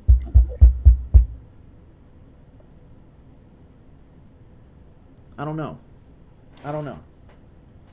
Okay. Yeah, ILM, Industrial Light and Magic. ILM. Yeah. Okay, so it was ILM. It was John Dykstra. He founded it. I Nice, think. nice. So yeah, props to ILM, because those effects, practical and digital, for this one, for the Yeah. time, were just... Yeah, and people knock on it, but it's like, that was 2002 or 3. Yeah, and like I When said, it's there are hard- scenes where it is atrociously bad, but in this Yeah. one, I feel like there's scenes where it looks good too. Yeah, and I don't think we started getting real good practical and CGI till at least, 08. Maybe even later. I'd say like Right. 2010 or later. Yeah. So then this is where Obi-Wan sends that message to Mace and Yoda about the clone army that's requested by... I forgot how to pronounce his name again, so we're just not going to say it. Who we find out actually died over 10 years ago, before this request was even made. So Yoda and Mace tell Obi-Wan to bring in Jango for questioning, and so Obi-Wan's going to do that. And we start to see Anakin's nightmares of his mother continue. And Anakin tells Padme that he has to leave to check on his mom, but Padme agrees to come with. So off to Tatooine they go. This is one of my favorite scenes and parts of the movie. What? Where they get to Naboo? No, what's about to happen. What's with about... Anakin, Oh, yes, sir. Because this is my next note. Obi-Wan versus Jango. We get that Obi-Wan Kenobi and Jango Fett fight, which was so cool. So cool to see a Jedi and a bounty hunter fight. It was so cool. because it showed you that Jedis, they don't have the upper hand against Mandalorians. I mean, I don't know, because Obi-Wan's kind of kicking his ass without a saber for a minute. Like, throwing all those kicks and jumping and double kicking him and shit. Definitely. No, yeah, you're not wrong. I loved it. Yeah. I loved every It minute was of really it. good. I loved every minute of it. And I I'm should've glad, had this a long it time was ago. it was a fight without a lightsaber. Right. It was a good fight. And so yeah, Obi-Wan's kind of kicking his ass without the saber, and Jango ultimately gets away, but not before Obi-Wan places a homing device on his ship. Mhm. So he isn't going far. And this is where Anakin and Padme arrive on Tatooine, and we run into Anakin's old owner. His name slips my mind, the little trunk creature. Yeah. Welcome back, Chris. Welcome back. Thank What you. is that man's name here? Since he's been in the first and the second movie. Yeah, he's been in both. I forget his damn name, man. Watto Watto? was a Toydarian junk dealer in Mos Espa. Yeah, is that I know the Mos is that Mos like, Espa. That's a city or a town is that on the guy Tatooine. who owned Watto, that was his name. I think I'm Shimi and saying it right.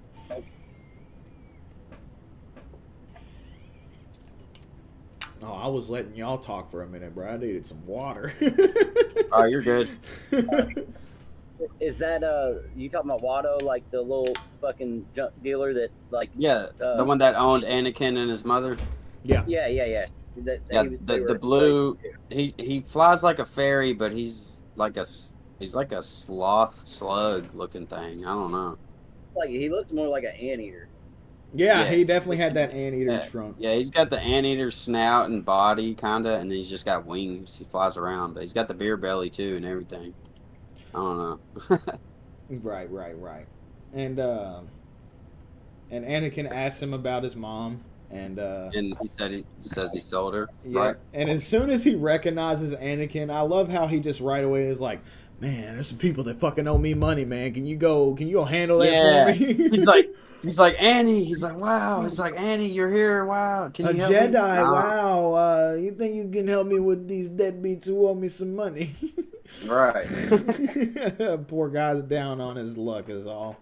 So we find out he sold Anakin's mom, and then we switch back to that Obi-Wan and Jango fight. Obi-Wan follows him into hyperspace, Into the meteor shower or whatever. into the asteroid field, and that's where we get that iconic seismic charge for the first time in the prequels. Yeah. And I don't know about y'all or if y'all have even played Battlefront 2, like the newer one, but those aerial battles, I'm always picking Boba Fett's ship because of that seismic charge. Yeah. I will tell you this: when Star Wars Online first came on, the Old Republic came on, dude. The if you were good at being able to, because I know some people it's different on PC versus a console, like playing aviator games basically, and Right. navigating that fight. But dude, those spaceship battles in Star Wars Online, I remember playing that on my laptop when that first came out, dude, and I thought it was amazing. I was like, oh my god, this is so much fun. Yeah, It- I it was. kinda- No, go ahead. Gave me old Star Fox 64 vibes whenever you Yeah. unlock what's that movie, Independence Day board, where you just got that big spaceship flying overhead and all them aliens just keep coming out in waves and your team's got to like destroy them and shit. Yeah. I was Dude, that's talking so- on the last episode about this old pod racer game that I used to play on like my grandpa's old Windows desktop when I was younger. Yeah. But I remember apparently there's all so- kinds of iterations of that pod racer game, so I don't know which one it is. I think it's Star Wars Probably Episode 1 Pod one. Racer. I mean, it's probably the original pod Yeah. racing game for It's PC. Yeah, it's Windows 64, Game Boy Color, Mac, Dreamcast, Switch, PlayStation 4, and Xbox One. Okay. Right. It's a lot. Oh yeah, because I know they just re-released one on Xbox because I just downloaded it the other day, and I've been playing a little bit of it. Yeah, I think I played the PS1 version or the Microsoft Windows. Yeah, the Microsoft Windows version. Man, Hell I'm telling you, Stan, I need to get you playing Galaxy of Heroes. I downloaded it a while ago, but I never played it. I just downloaded it, got on, and then What's that lot MMO of that fun. we downloaded that we never played but like once? Fantasy Star, right? yeah, Yeah, we played it for like 20 minutes. maybe like a day or that, two with Dalton. Was that on the PC console, or did y'all do it on the phone? I think it's PC. on PC and console. Or did you do it on PC, Devin? I did it on PC. I did too. I think it's on console. It may not be though. I don't know. I just think Galaxy of Heroes is the best like Star Wars app MMO RPG game you could play. What is it, a Plus, it's a phone? Is it a phone game? Oh yeah, and it's got the gotcha system to it as well. There's in-game purchases, but I've been free to play for a long time. So I mean, you can free to play that game and not have to feel pressure to be a whale or something like that. You know what I mean? Yeah. So yeah, I love the game, man. I was trying to get Stan to play it. Well, I am now. Yeah, because No, matter of fact, I I think definitely last want month I finally unlocked Jenga Fat, and so to. he's Nice. lost to my Mandalorians. Yeah, I I haven't definitely want to played it. do. I want to do Star Wars: The Old Republic though, even if it's just the first 1 to 10 levels. Yeah, we definitely got to do that on here. We definitely got to do that on here. But fucking Battlefront 2 just took up 90 gigs. Really? Yeah. Sheesh. Yeah. So where you guys at on the story so far?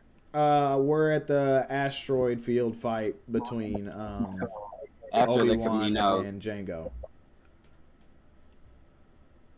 Yeah, this is where I kind of feel like the kid actor for Boba was kind of annoying. He kind of annoyed me a little bit. Fire! Like, I don't know. He yeah, bugged me in certain points. Like, he doesn't say too much, but what he does say bugged the hell out of me. I don't know. I have a weird thing with kid actors that they just, I don't know, man. I will give him a redeeming factor because when Jenga Fat gets his head cut off, and he's sitting there holding that kid's sitting there holding the helmet. You cannot tell me that wasn't an epic ass scene. That was just oh like, yeah, It was very heartbreaking. It was very heartbreaking. well, just the impact of what he's going to become now, and like, Yeah.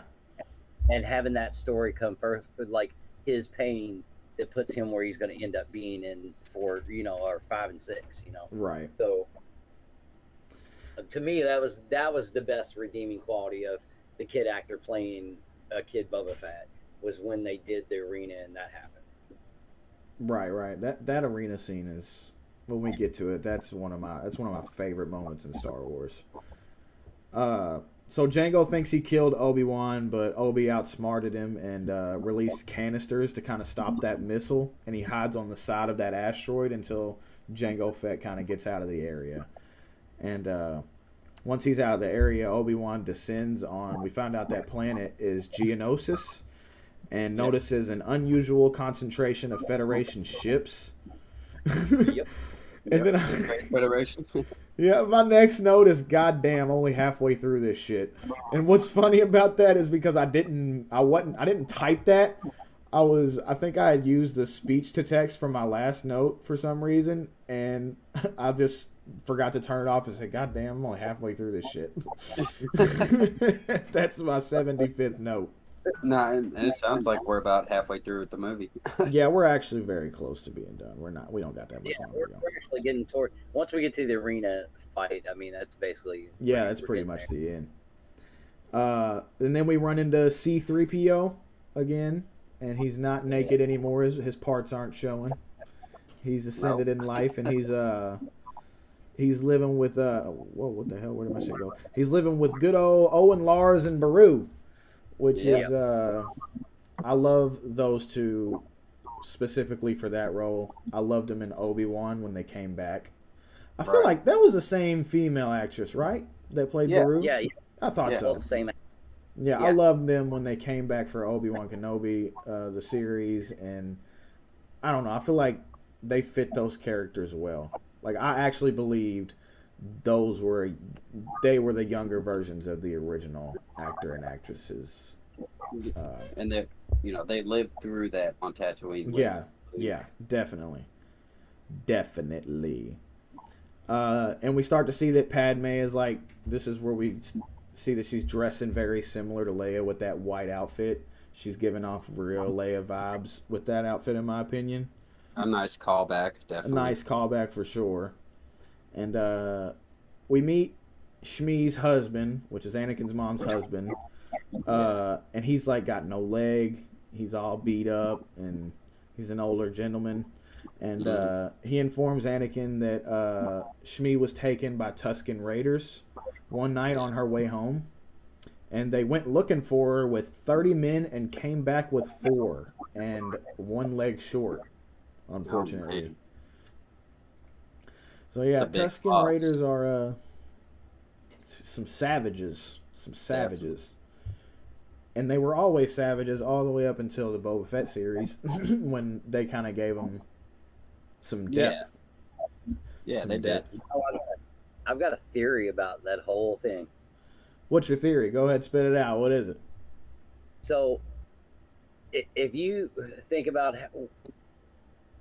his relationship with Palpatine at that time, like leading up to where he goes back to Tatooine, right? Right. And because he's having these dreams, he's already talked to him about it. The Emperor's already in his ear. Like, who's to say that the Emperor, which I don't know, I don't know if there's literature or not. I mean, I really need to go look this up too. I'm going to do it as soon as we get done, since I'm actually thinking about this. Would the Emperor have contacted someone to make that happen? Yeah. Shimmy fucking kidnapped, like, and have her taken away and tortured to torment Anakin into his anger, into his dark side intentions. That's a valid point to bring up because I never thought, did Palpatine kind of order that to happen or pull some strings to make that happen? I don't know. It's just, for me, it's like, what if he actually did do that?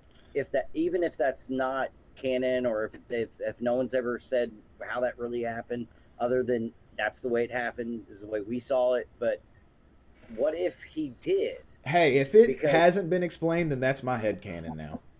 Oh yeah, that was a very good point to bring up. I mean, given all the other strings he's pulling behind the scenes, why wouldn't that be something? Yeah, he's playing chess. When it comes to Anakin's visions, it's like maybe Palpatine was behind his visions at that point. I do believe that he was. Well, think about this. Think about Revan and Bastila Shaw's connection in Knights of the Old Republic. There is this Force connection that you can have. Mm-hmm. Yeah. And not the Force connection that Kylo and fucking Rey have. Not that shit. Hey, their love story was better than Anakin and Padme's. More the way Ezra and Darth Maul kind of intertwine themselves with the holocron in Rebels. Mm-hmm. I don't care, Stan. That's not how the Force works. You're right. It's not how the Force works. No, that's dude, not my Star Wars. You don't go through one movie and then all of a sudden knowing how to do stuff that Jedi Masters can only do. You know what I mean?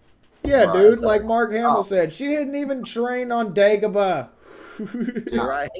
Right. She didn't walk through the swamps or nothing. She didn't walk through. She wasn't in the trenches on Dagobah, man. Right. Oh man. So yeah, Anakin leaves to find his mom, and I thought this was a cool little note. As Anakin's kind of riding off into the desert, Duel of the Fates is playing. Yeah. Yes. Okay. Yes. Iconic track. Everyone loves Duel of the Fates. Not my personal favorite. I love Battle of the Heroes, but Duel of the Fates is a very close second. Yeah. Very good song. So then Obi-Wan finds Dooku and overhears talk of that assassination attempt. We still don't find out who's behind it, but we know that Dooku is somehow involved, but we don't know if he's solely responsible. Yeah, like he put the hit out or not. Right. Well, is this the scene where he's got him in, where like Obi-Wan gets captured in Geonosis and Yeah. Dooku's sitting there interrogating him? Yeah, we're close to that. We're very close to that.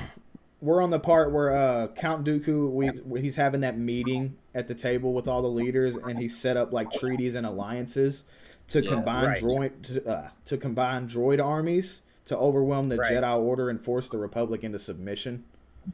Right. Mm-hmm. Okay. Yep. And then it switches back to Anakin pulls up at the Tusken Raiders camp, and he finds his mom, and she literally dies in his arms. And Yeah. what that line broke my heart. Now I am complete. And she dies and couldn't even get "I love you" out. Right. At first, I thought maybe he was going to be able to save her. I did too. I really did. But see, that scene right there drove Anakin into his paranoia even further. I mean, if that was one of the last strings, man, that was one of the last ones. Yeah. He's already stressing out about Padme, right? That's the only string he has left. And he was already stressing out about his mom too, and just to find out he was right. Right. It's so for him, it just reassures that his attention to Palpatine and that whole his curiosity at the moment, his worries and his dreams, his torment, just drive him to the dark side. It's like inevitable that he's going. Yeah. Like I feel like when he finds his mom and he slaughters all them Tusken Raiders, like that scene to me, that's the moment I feel like he becomes Vader. Like not technically Vader, you know, he doesn't really. Vader's become Vader. definitely. That's he's when definitely Vader there, though. Vader's lurking inside of him at Yeah, this point. For Vader, sure. Yes, Vader is born at that point. That's where Vader inside of him was born. Definitely. Yeah, Yeah. yeah, Right I agree there. with that 100%. Yeah, so Anakin goes into that rage and he slaughters that entire Tusken Raider camp. It didn't show us. It didn't show us him slaughtering the entire thing. We got to see him kill like what, one or two of them. Yeah, Yeah, but still, the way they filmed that scene actually was really good. I felt Yeah. like It did its when job. and Anakin is a kid killer, just so everybody knows. Oh, he's been a kid killer, bro. He's been a kid killer. he go take He a really has. Crazy. And then so we see Yoda and he's meditating and we hear Qui-Gon's voice and he's saying Anakin no or whatever. Like I didn't know that was Qui-Gon's voice until last night because my girlfriend was sleeping and I was watching it with subtitles on and I was like, oh, yeah. that's Qui-Gon's voice that Yoda's hearing. Neat. Didn't know that. I think I always that's how thought it was Yoda. Obi-Wan. At the end of episode 3, that's how we know what Well, if Yoda's you go back talking and about. watch if you go watch all the movies that have those moments in them, other than 4, 5, and 6, if you go watch the prequels and then you go watch the sequels too, even with Rey, if you listen to the moments when you start hearing the voices of other Jedi's talking, like dude, Ezra had the guy who does Ezra's voice, or not Ezra, Kanan Jarrus, who does Kanan Jarrus's voice. It's a on Rebels character, right? Yeah, Kanan Jarrus. He's the Jedi that trains Ezra. His voice is in that when Rey starts hearing Yoda and Obi-Wan, and like when she Qui-Gon, starts all them. voicing, She yeah, even hears and Anakin. his voice is his voice actor is there doing Kanan's voice. Yeah, if too, I'm not which is great. mistaken, we hear the voice actress for Ahsoka. We hear Ewan McGregor. We hear Alec Guinness. We hear Liam Neeson. We hear, like you said, that Jedi. I'm not familiar with Rebels yet. I'm only halfway through the Clone Wars animated show, so I'm getting there. Rebels is fantastic. The only thing that bothers me about Rebels, man, is the lightsaber design. I don't like the thin lightsabers. I think that's like an animation thing. Yeah, that, The I'm not. That doesn't bring the show like down like story wise. I'm not. I'm just saying like that just is like it's an eyesore more than anything for me. Right. I just Well, prefer I- my it- thick. to Oh, that me- sounded awful. To me, Rebels definitely takes off and gets better after. Like it's great season 1, it's great season 2, but when you get into season 3 and beyond, that's where stuff starts really getting super good, and it starts really getting into lore more than it had in the first 2 seasons. When does And, Thrawn come in? Is he present the whole show?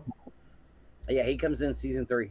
Season 3. Okay, And then- so Yeah, and he's there till the very end because his whole theory on where he's at.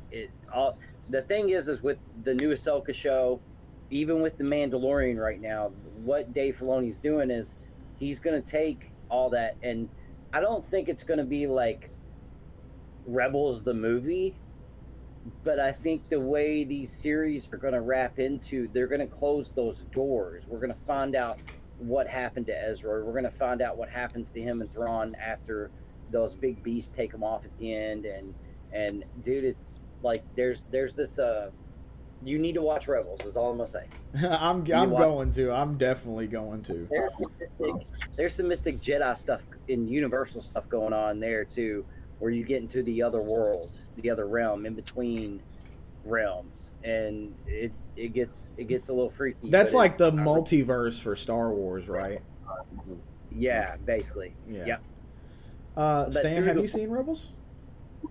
I have not. We'll have to watch that together. We'll have to watch All that right, together. definitely. Yeah. When I get to it, we'll definitely watch that together. I'm down. So yeah, then Obi-Wan sends a distress message to Anakin, and this is where we get that I slaughtered them like animals. I hate them, and the women and the children, and that like we said earlier, that's when Vader's being born. We get that Vader classic Vader theme in the background during that, and I just love those nice little music cues that we get throughout the prequels. Those are just seeded in there perfectly, and I love it. Thank you, John. Thank you, John Williams. Thank you, John Williams. Thank God we didn't have to do this thing with Danny Elfman.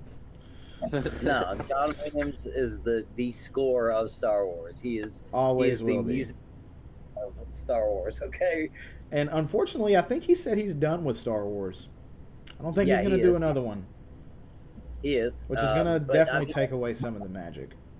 I think it's okay. I think it's his time's passed, but I think the iconic foundation he built for the feeling of the music and the music that really attaches to the scenes that really make us like grabs us by our heart as moviegoers and show watchers is like that's that music. And John Williams laid the foundation.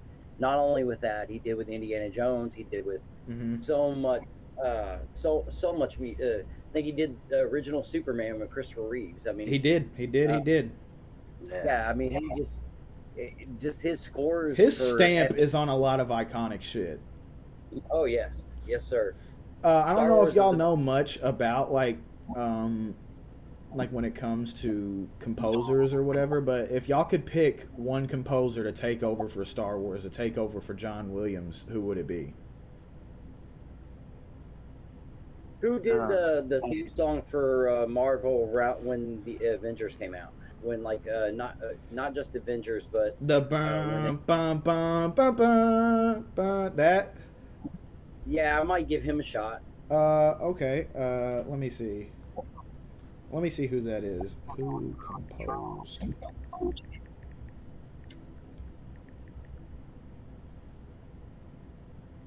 Alan Silvestri is his name.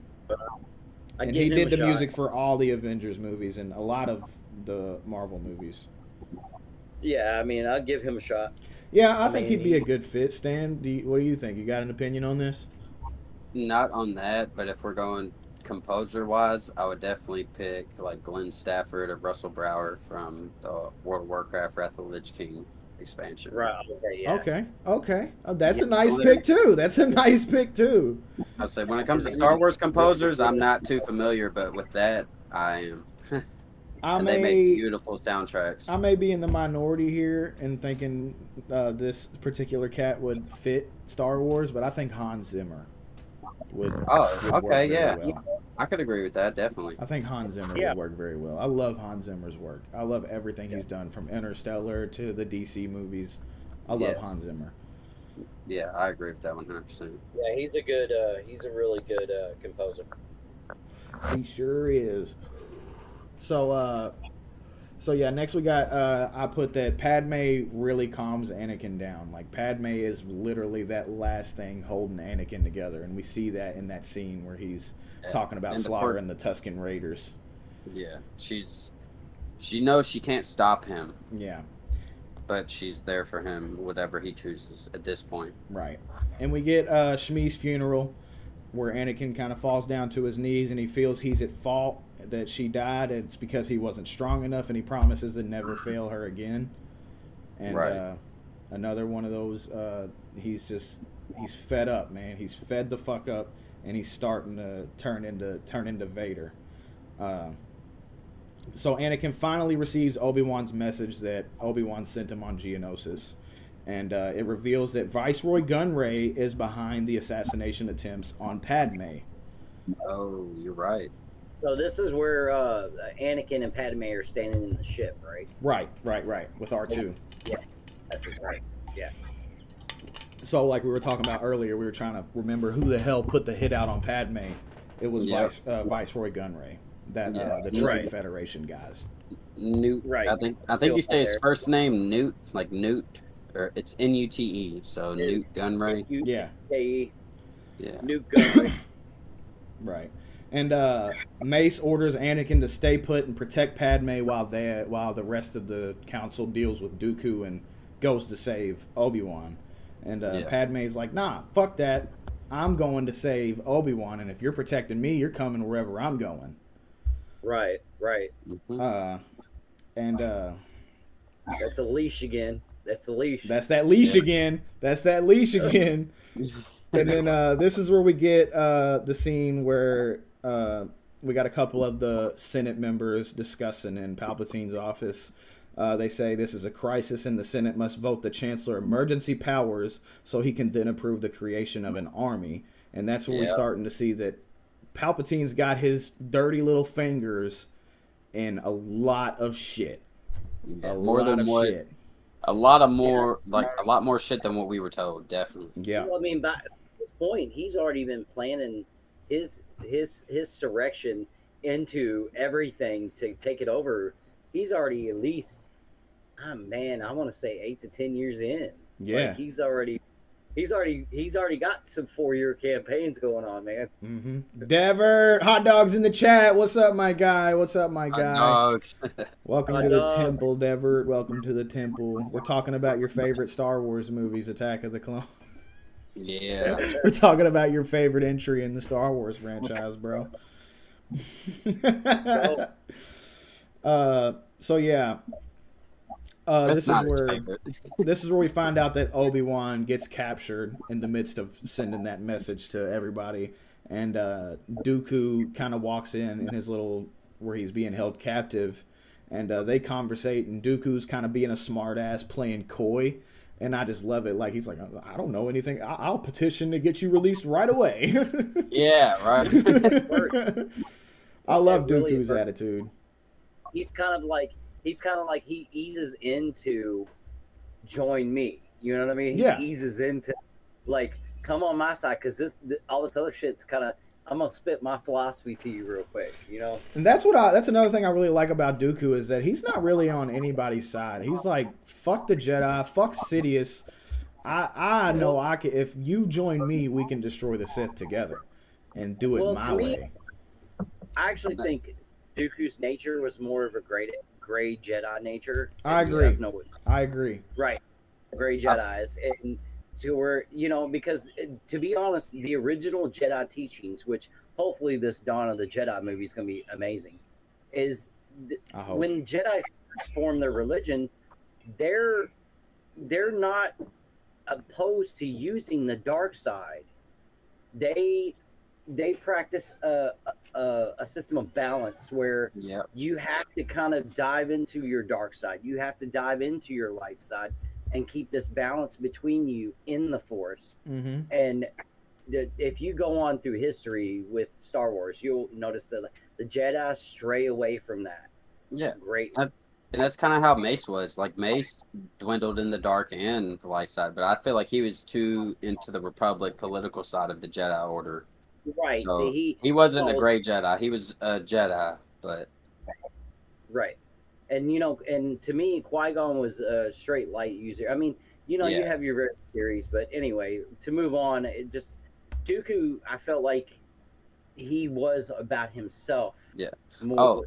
What he wanted to learn for himself and pull his own power. And not that he wanted to control a Sith empire or he wanted to control a republic. He had his own scheme into it, and he was already getting up there in age. He'd done watched his apprentice Qui-Gon get killed by a Sith. Yeah. He's got a lot of torment himself, and right. I feel like kind of what they did with Dooku is, Vader eventually, well, in lore, he had Starkiller to take over Palpatine. He was trying to overthrow the Emperor. I feel like that's what Dooku was trying to do as well, because Vader eventually did it with his son. Dooku was just trying to find the right Jedi or apprentice to do that as well. To do maybe his own thing, and see if he could, say Emperor, no, I got me and my apprentice, fuck you, or and it's not even to take over the whole galaxy. It's just we're gonna get rid of you, and then I'm gonna be, the highest power I know.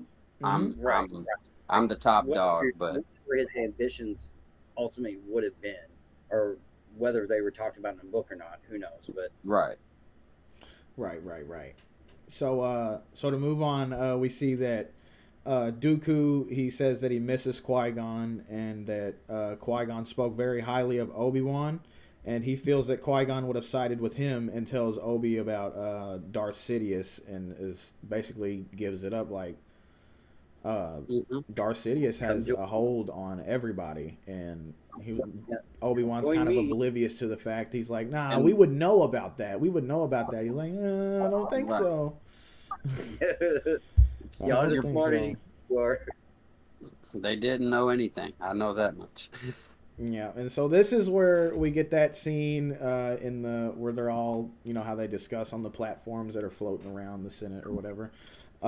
Jar Jar's dumbass proposed to give emergency powers to Chancellor Palpatine, and this is one of the first dominoes, and and the effect. It's just one thing after another. This is one of the first things that happens that starts to really put Palpatine in a serious position of power.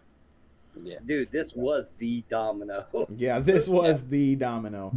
And correct me if I'm wrong. I don't know if it's Phantom Menace when they're speaking to each other in this same area, or if it's this movie. But there's a cool little Easter egg in one of the two, the E.T. cameo. Do y'all remember that?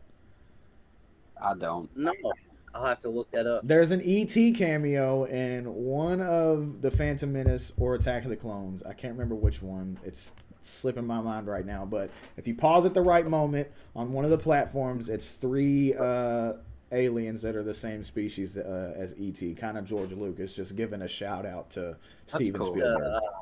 Spielberg, right. That's awesome. That is awesome, and I thought that was so cool when I found that. So Mace Windu takes the remaining Jedi to Geonosis to save Obi-Wan while Yoda visits Kamino.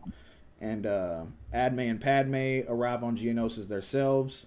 And this is where we start to see the friendship between 3PO and R2 with all the bickering that they were doing on the ship, which is hilarious. Right, inside the factory. I love their whole character. Like Emperor Guyver said last week or the week before, R2 and 3PO are the real heroes of Star Wars. Yeah. They're the real MVPs. They're the reasonable side of Star Wars. Mm-hmm. I mean, 3PO's like, we shouldn't, but I guess we have to. And R2's I feel like they're the we gotta help our buddy out. I feel like 3PO and R2 are the audience. Yeah. they're definitely the heroes. I will tell you the worst criminal in all of Star Wars. Who? Who's that? Chopper. Yeah, you're not wrong. Chopper. You're not wrong. Chopper. Chopper. You know who Chopper is?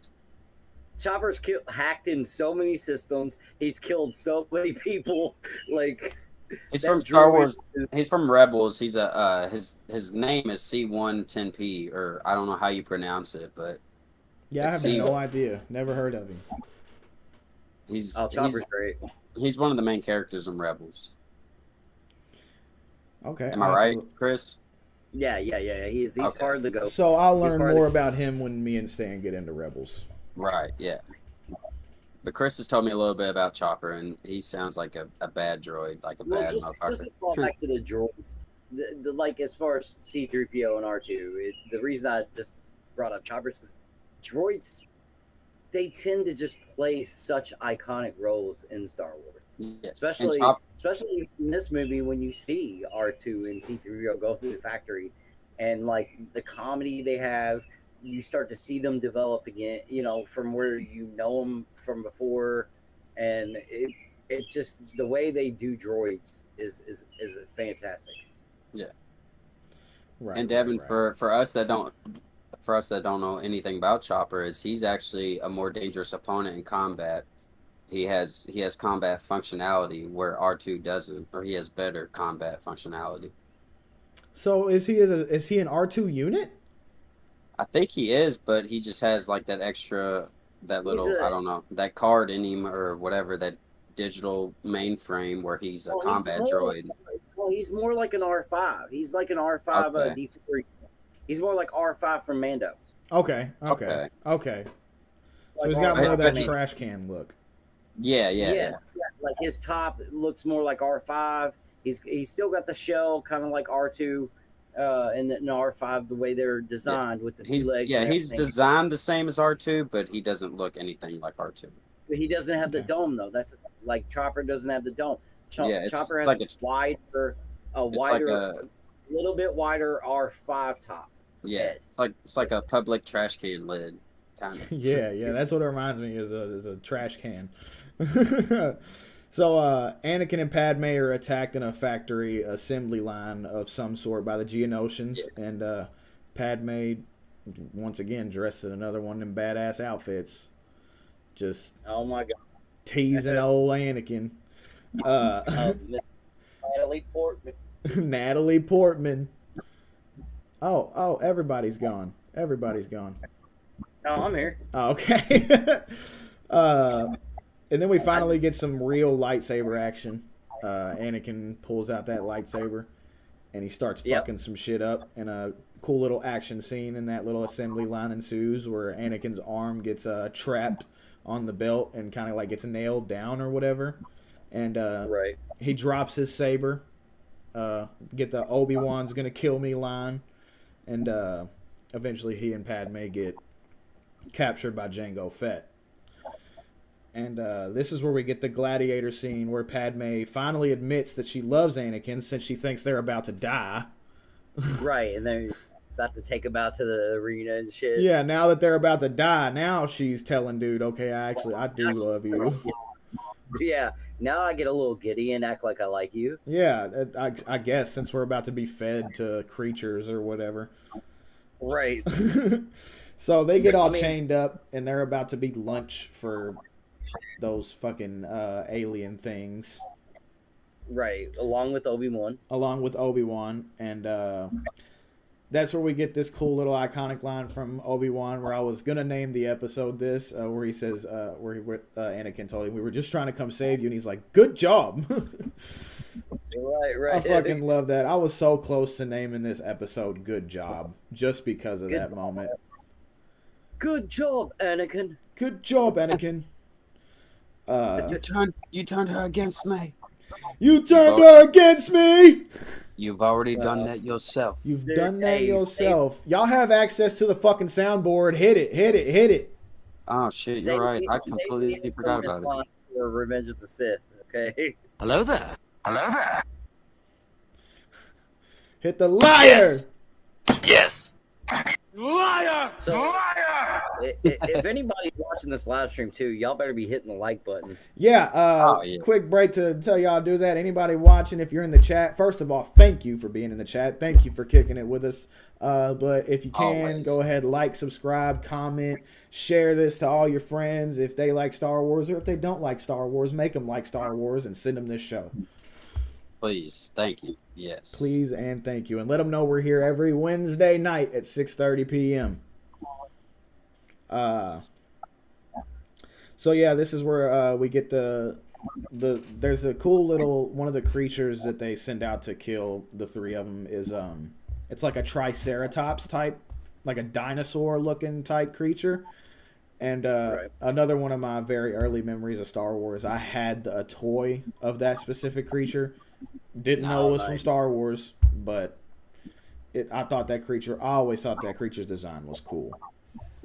Right. And that's being a Jurassic Park fan. So Yeah, that's just being a Jurassic Park fan. And fun fact, George Lucas has used a couple Jurassic Park sound effects for his creatures in the Star Wars movies. Nice. That's I'm bad. sure they're contracting soundtrack or voice bits out or sound bites out. Sure. Right. So Padme slips out of her chains, and Obi-Wan and Anakin use tactical maneuvers to break theirs with the help of the creatures trying to kill them. Yeah. And I Anakin guess just seeming kind of showing their Jedi abilities, how Yeah. they can get out of tight situations when they're immobilized to a certain point. they're very smart. They're very smart, and they know the combat IQ is just hot. Christ incoming! Welcome to the fucking show, my boy. Yo, Christ, what's up? Welcome to the show. We're at the ass end of reviewing Attack of the Clones right now. Yeah, perfect timing. Perfect timing. So Mace Windu arrives at the Gladiator Arena, and the Jedi jump into battle. It's where we get another iconic line that I was almost gonna name this episode. This party's over. Man, there's so many great lines in this movie. I had to really choose for the episode name. So it's probably better than Phantom Menace because Yeah. we googled We had to Google one. Oh man. So then we get that badass droids and Jedi fight, and that goes on for a minute, and it's awesome to see that in all of its glory. Everyone loves seeing all the different Jedi. Baby Yoda, that cute little soft thing. I got that same plush back there. Dude, that's a marketing Disney to make money. I swear. And I'm all for it. Disney pay us, Disney pay us, Disney pay us. Maybe if I say it 3 times, it'll happen. Right. So yeah, we get that badass droids and Jedi fight where we see all the different Jedi and kind of just kicking ass. Some of them are getting their asses kicked. And it's a fun fight. I love that scene. Anakin and Padme teaming up was awesome, where she's kind of like riding the creature and he's on the carriage behind her, kind of just swiping enemies, destroying them as they're going. I thought that was cool. And it definitely shows like the Jedi Knights, the Guardians, and the Masters in that fight, because some Jedi, they get sliced and diced real quick. Others, they have a fight. Yeah. And Dooku this is where, like, just another moment where we see Dooku as a fucking boss, because he doesn't even lift a finger this whole time. He's just not phased whatsoever. I think a Jedi kind of jumps up there to kind of fight him, and Jango Fett just headshots him real quick, and dude falls, and Christopher Lee just gives him that. And he kind of looked like a dinosaur too, that Jedi. Yeah, he did. Yeah. Devin, when we get a second, I do have some. This fight, I do have something to say about it. Like, for me, there is a up and a down to this fight in the way they shot this fight. Okay, go. Just fire away. What is it? No, I mean, you go through, I don't want to interrupt your process with the show. I'm just saying, like, when we get to the point where you want to hear what we have to say, like, I've got a lot to say about this part of the movie. Okay, right. I got you. Cool. So yeah, we get this is where we get the iconic Jango Fett versus Mace Windu fight. Very quick fight, but very cool fight. I'm mad about the fight. I don't like how fast it was. You don't like how fast it was? I mean, come on. Mace Windu was gonna make easy work of him regardless. True, it also makes the Obi-Wan fight mean like it was nothing. But I guess it was the terrain. Yeah, I guess it does sort of weaken the Obi-Wan fight. Imagine if Mace had to fight Jingo on on the water planet. Camino. Yeah. That fight would have been a lot different too. Yeah, because also Obi-Wan didn't have his lightsaber, so I don't. Yeah. Yeah. I just don't like how fast work it was. Yeah, he did make quick work of poor Jango Fett, didn't he? Yeah. And so yeah, he slices his head clean off. It rolls. In my head, the Heads Will Roll song started playing, and Yes, sir. poor little baby Boba had to watch his dad get his fucking head chopped off. Yeah. Which is the beginning of a villain arc, man. A beginning of a villain arc. A good Well, I said villain. that moment with the kid actor and just in Clone Wars to me that was like one of those pivotal moments that ties Star Wars together. Right. It ties something together that makes sense for me as a fan of the originals who's watched, and just dives so much into how it should be connected, in my opinion, which I could be wrong. People don't bite my head off, but just, Star Wars, that was the moment. And that was a great moment for Lucas to put in that film and really neck that, especially now that we got Book of Boba Fett. I know it wasn't that great, but just that, and just where we've seen him in The Mandalorian, and that whole where it did leave a door open for us to go back and explore. Just that moment did. It connected Definitely. so many things that gave us purpose later on to, how you tell those stories depends on you. Yeah, and then 100% agree. the Cad Bane part, like we get that original Star Wars Clone Wars scene where Cad Bane and Boba shoot each other and hit each other. I think Cad Bane actually shoots Boba, hits him in the helmet. So we get like a little reconnection of them again. Yeah. I like that a lot. The way Dave Filoni has connected a lot of stuff too is, I know sometimes some of it has been a little, in his direction and with Kathleen has been a little, but Yeah. Dave Filoni's vision is much better, I think, suited to run Star Wars than Kathleen. It's almost like he cares Oh, more yeah. than George does at this point, because George created it, but Dave was a fan. Well, He had. I been think at George first. is just over it. I think that's Right. all it is. I think Star Wars will forever be George's baby, but he's just over Well, it I'm not now. a Yeah. hater either. I'm not a Kathleen hater. Trust me. I know. Kathleen Kennedy, look, dude, she has produced some of the most iconic movies on the Oh, fucking yeah, yeah, planet. I don't she's a disagree. great- She's produced Jurassic Park. She's produced Spider-Man So- movies. So She's a great For producer. me, I think her giving George giving her the reins, I think her intentions are great. Her ideas can be awesome. But I think the essence of what Star Wars should have kept going, I think Kathleen wasn't the person for the job, even though I still respect and love that woman for what she has given me. I agree Oh, yeah. with that to a certain extent. I think just as of recently, my problem with Kathleen Kennedy has been it's hard to deny that she has an agenda she's pushing. Yeah, no, she has several times. She definitely has an agenda she's pushing where I mean, don't get me wrong, I do not care about having more female characters in Star Wars. That's fine. I mean, most of the heroes were already female.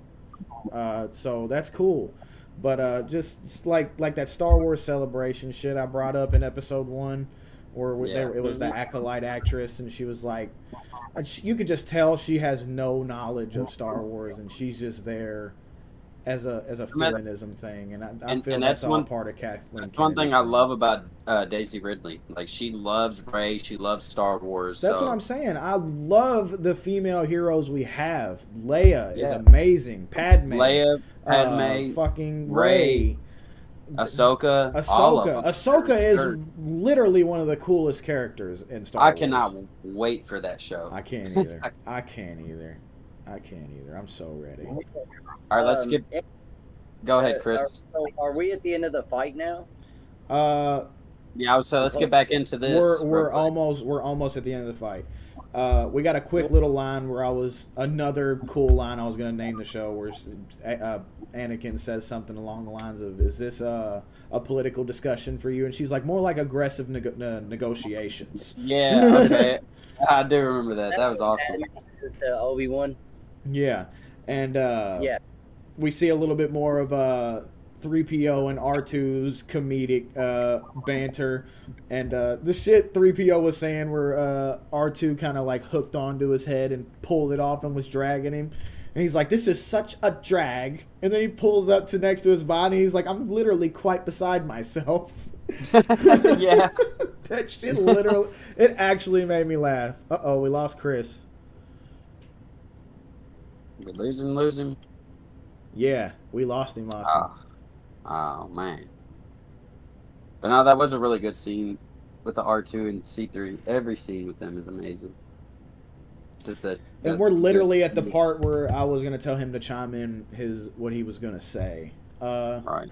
I hope his phone didn't die. Yeah, so let's just take a second to see if he comes back. How's the chat doing? Davin, Devert, Emperor Guyver, Lori, if you're Yeah. still in here. What's going on, guys? How y'all feeling? Right. Y'all liking the show so far? Give us some feedback. Definitely. Are we dragging? Is there things we can improve on? I'm not afraid of constructive criticism, man. Like we're just trying to learn. We're learning as we go. I like what Davin said. He said Disney Channel. Disney. I didn't even fucking put that together. That's a actually nice kind of look. hard, bro. Right. That's kind of hard. I might have to use that for something. I'm not gonna lie, man. Disney That is Channel, cool. bro. That's some low key stuff right there. Davin, you're a Disney. genius. Speaking of Davin, Stan, when you get a chance, can you email me or Davin, one of the two, the final script so Davin can start getting. Yeah, we lost him for good. so Davin Okay. can start getting some major scenes together, drawing them for us. Oh yeah, definitely. Um,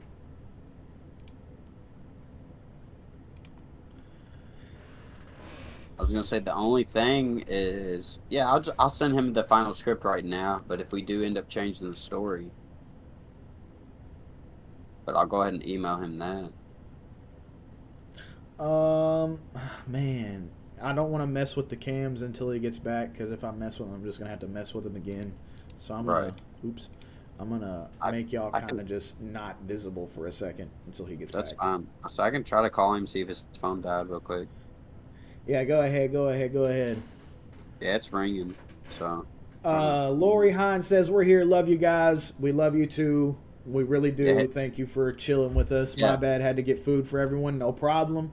It's all thank good. you, Lori, for tuning in. Love you always.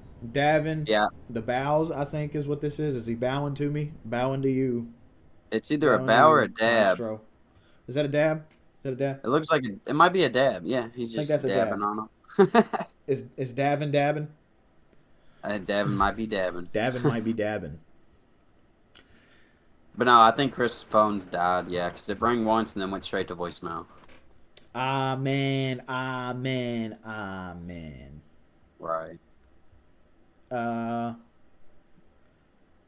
Hold on. I think I have an idea.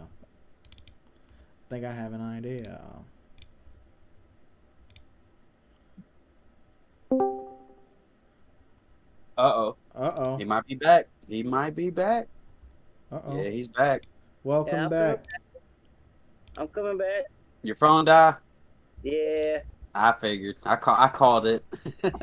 Oh, I God. But the cord worked its way out, I guess. I don't know. It's Oh, stupid. God. Anyway. It's all good. We're back. Yeah, we back. We good.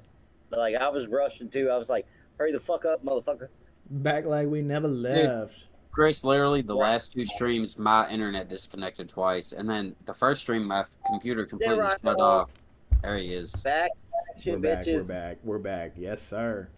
Yeah, we actually just got to the. I was waiting for you to get back because we're right at the part where Yeah. Dooku tells the Jedi to surrender and their lives will be spared. So go ahead and fire away with what you wanted to say earlier, Chris. About the Okay, fight. so like my whole thing with the fight in that and especially the way they filmed it. When you're in the arena and they're everybody's slicing and dicing, you got the R2, the C3PO comedic going on. You got Padme running around riding on a fucking Triceratops basically. Yeah. Shoot her gun and shit, and and I mean the battle. Okay, so for me, that battle, the way the CGI wasn't horrible. It wasn't the worst. I've seen worse, and, Not at all. But there was times when I could see people making a slash to kill somebody, and you could tell it was fake. And Yeah. then, and so I can look past that. I guess I've been trying to make that the least, but the way that all kind of went down in a way, I felt like it was like, but to me, that battle written on literature, say I read that in a book, Right. that's kind of what I wished it would have been. Okay. Yeah. Would have looked a And, lot I better. don't understand that contrast between the detail and the way it got built up. Yeah. I don't think that's a hot take. I agree. So with the fight itself, it was great. But it definitely redeems itself when you get to the Dooku, Anakin, and Obi-Wan fight. So Yeah. 100. that. I think that's where the end. When we start getting toward the end of the movie, the temple fight was pretty great. It was a great display, a bunch of Jedi's just whooping ass, clones dropping in, and blah blah blah. But I think that could have been as epic as the next fight. The next fight. Yeah. So yeah, the next fight, Yoda shows up with the cavalry, the clone army, and With Chewbacca, right?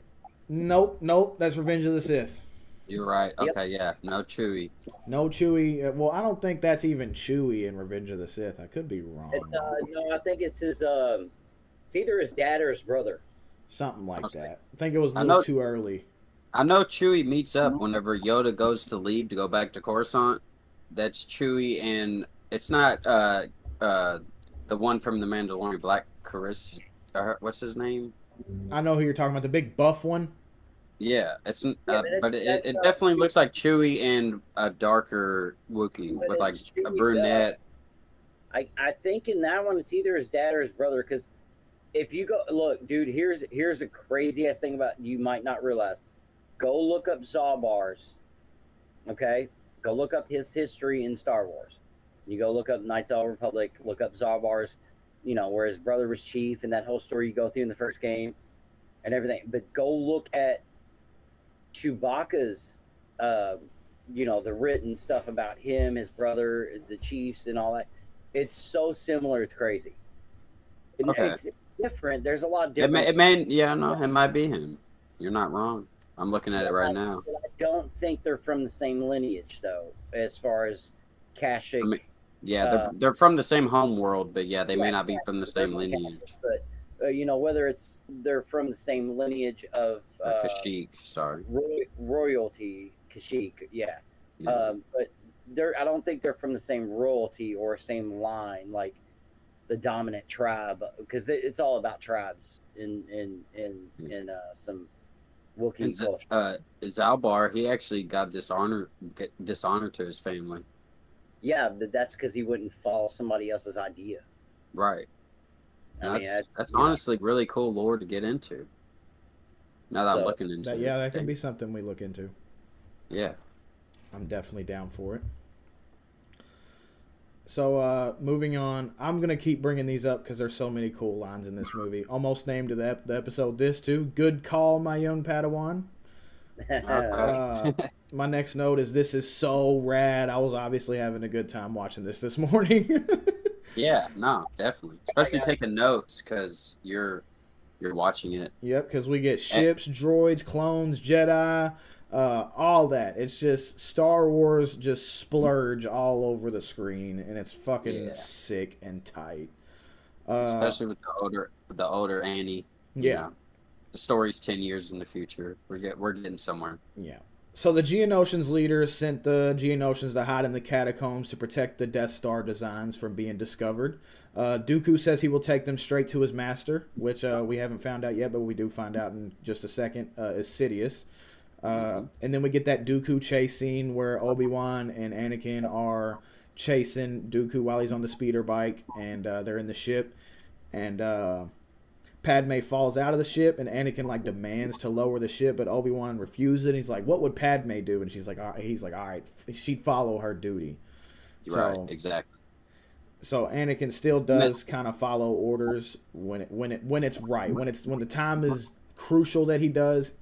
He knows what the right thing to do is still. Yeah, and he hasn't went against the order to this point. Like he may be rebellious, but he's always following the order, following Obi-Wan. Yep, and then we get the Anakin and Obi-Wan versus Dooku fight, which is cool as hell. Love that fight. Loved it. Anakin jumps into battle and Dooku makes quick work of his ass. Cuts his fucking arm off. Makes quick work of him like he ain't shit. He puts Anakin down quickly. He's taunting Obi-Wan the entire fight. Like the entire time he's talking shit to him. I love it. Yeah. Earlier, whenever I left, you were talking about the scene where they were on the platforms with the factory when there was stuff slamming down. Yeah. Anakin's arm got caught for a second, so it's a little bit of foreshadow into what happens. That is foreshadowing. So much foreshadowing, I knocked my headphone out of my ear. Intense amount of foreshadowing. Right. Wow. I didn't even put that together. Holy shit. Right. So yeah, Dooku's taunting Obi-Wan the entire fight. He injures Obi-Wan and is about to kill him, but Anakin wakes up and saves him just in the nick of time.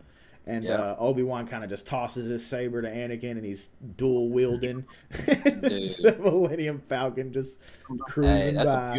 That's a beautiful Falcon right there. It is a beautiful Falcon. What happened?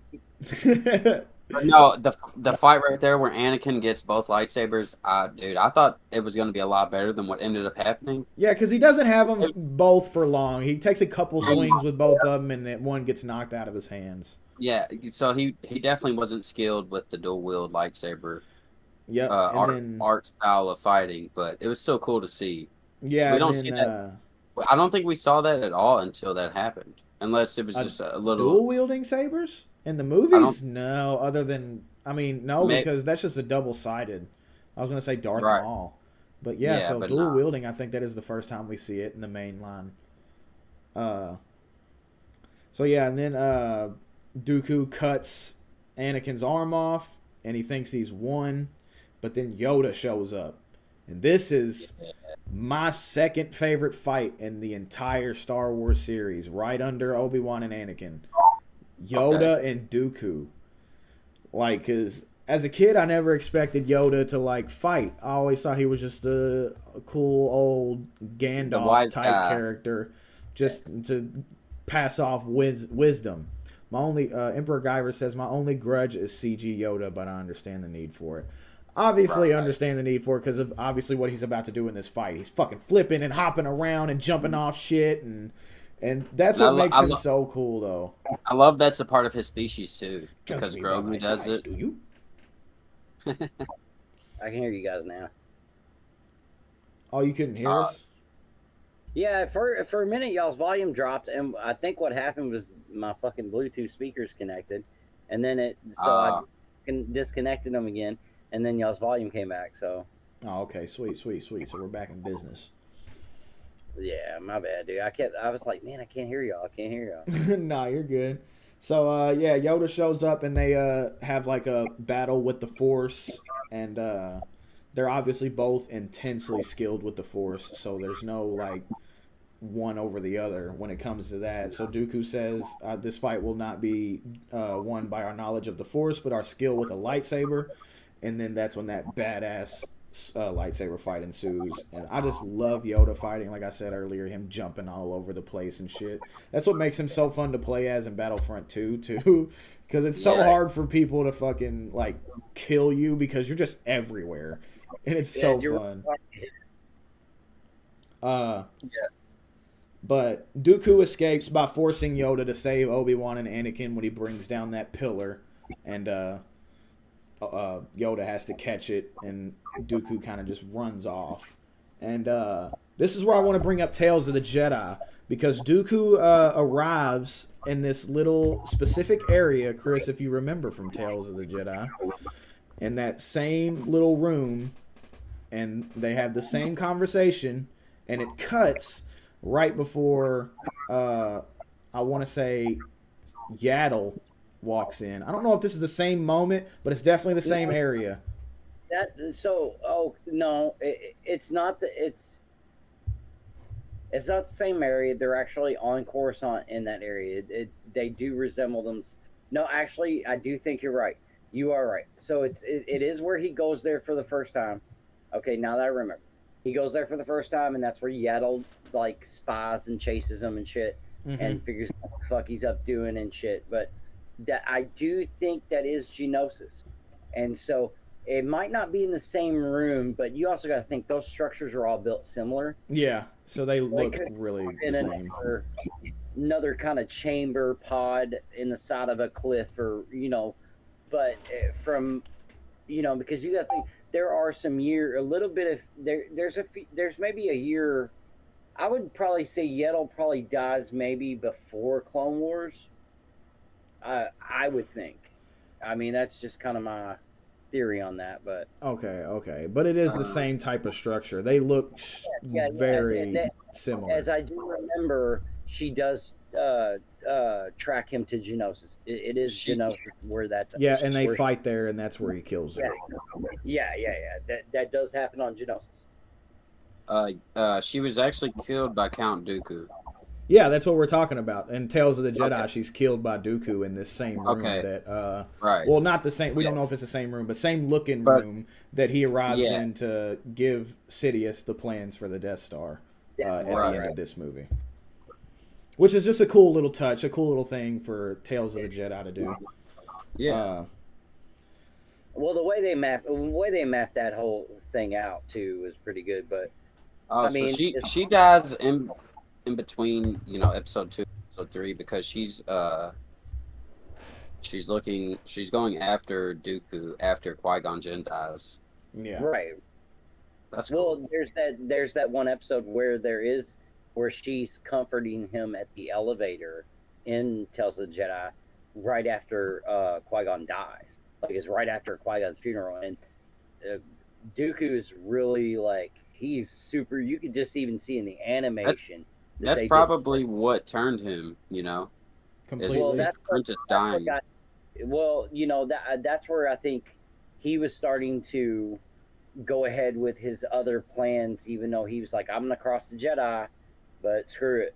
Yeah, I got to do what I got to do. What I think. His what I last think's right. connection to the Jedi Order was lost then when Qui-Gon died, and that was his Yeah. last stream. And that's why the Jedi Order got way more. I think their biggest downfall, period, especially with this movie, into the third movie, is where they get too political about stuff, and it's been and the Jedi Order has kind of been already doing this for thousands of years. It's kind of almost the way you see the way the New Republic polices everything in like Mandalorian, where they kind of suck at it. Yeah. Yeah, they kind of suck. It's kind of like the Jedi Order was kind of really sucking at things at that point. And I mean, I'm not going to say it's Yoda's fault, but there was too much political stuff. Like for me, as Too a much Star Wars- talking, not enough action.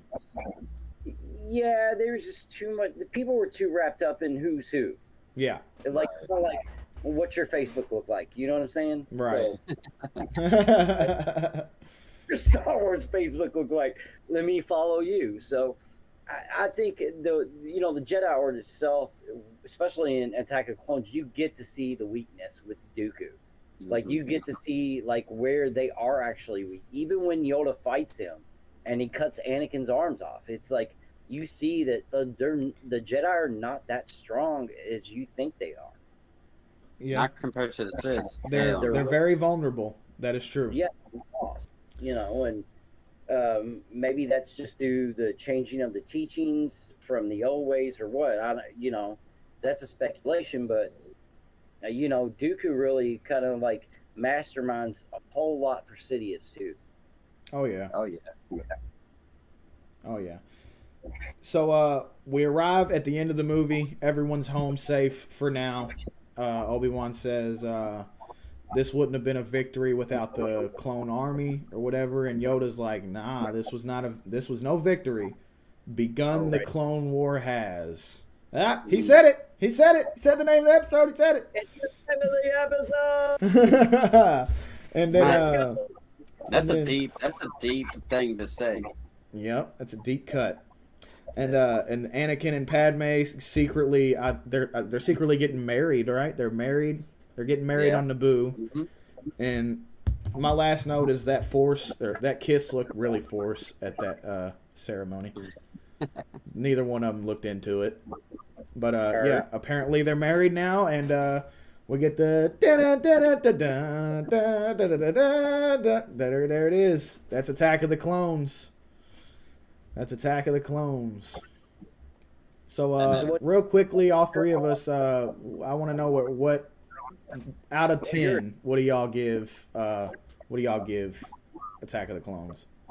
Hey, you're the host, man. You go first. Okay. Out of 10, I'm gonna give Attack of the Clones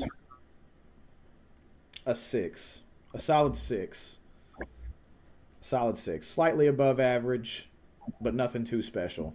But I had fun with it. Devin, it might be because we have the same birthday, but that's literally what I was saying. we're psychically connected by the Force, but not like Kylo and Rey. Nah. Not like Kylo and Rey. We're gonna learn our Force. We're gonna, Chris, learn what do the you dark think? What do side. you give it out of 10? I'm gonna probably give it maybe an actually 6.5 to 7 over you all.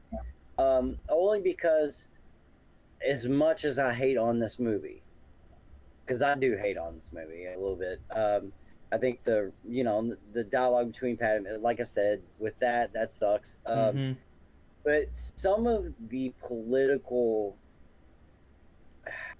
shenanigans start to unfold in this movie, and I think the story actually gets told. It still gets, like, if you compare it to a lot of other stuff, this was still really good, like, well told. It really still touched base on a lot of things. There's a lot that I would change as a Star Wars fan, but I'm gonna give it a 7. I'm gonna give it a 7 7? because, yeah, because I mean, to be honest with you, dude, just when Anakin and Obi-Wan fight Dooku, and then Yoda steps in, then you get to see even how much more vulnerable the Jedi are at that point. Kind of left as a Star Wars fan when you saw that movie, you're kind of, oh shit, what's going to happen now? You Yeah. know, Right. so it Even if you already know what happened. Yeah, and like Yeah. we said in the beginning of this was definitely a setup movie. And it did exactly what it was supposed to do. It set up Revenge of the Sith. It set up what this big, epic conclusion to this trilogy is going to be. it did. So It did. it did its job. The arena scene should have been, I could have been better, and then the Romeo and Juliet shit. But outside of that, the movie was actually a really good movie. So 2 6s and a 7 from the panel here. In the chat, we got Davin giving it a 6.5. We got Emperor Guyver also giving it a 6.5. Okay, so we're about even. So I think everybody's on the same page when it comes to where this movie stands. Definitely. Yeah, that's cool. I'm glad we can all agree. I'm glad we can all agree. Yeah, definitely. And I gave it the highest rating, so You did. You did. You So, know, this- yeah, there it is. for the good parts of the movie, you know what I mean? I mean, there were some crappy parts, but it was still a really good film, and Mhm. it definitely made Revenge of the Sith flow a lot better after you get through that first 30 minutes of it. But Yeah. really, it was a good setup. Yeah, because that first 30 minutes, you said, Chris, is probably like, Attack of the Clones 0.5 or point. Attack of the 2. Clones 2.5 or Attack of the Yeah, Clones. or 2, If 2. you- Attack of the Clones DLC. Right. Yeah. Change Anakin and Padme's interaction in these, like, 2 and 3 to a Han Solo and Leia kind of version of it, we would have been fine. Yeah, we would have had a solid 8 out of 10 movie then. Yeah, it would, like, there would have been no crummy, cringy shit. It would have really I hate worked sand. It's coarse and rough, and it gets everywhere. Oh God. So look, Nice. guys, thank you guys for having me on. I'm about to cut myself out, but I do have some stuff I would like to share with you all. All right, go ahead. So the first thing I showed earlier is Oh, it's yes. a short book. This is called Star Wars Journals, and this is Darth Maul's journal. And what this book does, you can probably still find it on Amazon, on the internet, or whatever. What this book actually showcases is a lot of what Darth Maul went through with his training with Palpatine, his torture, his thoughts, and how he felt. So, check this out.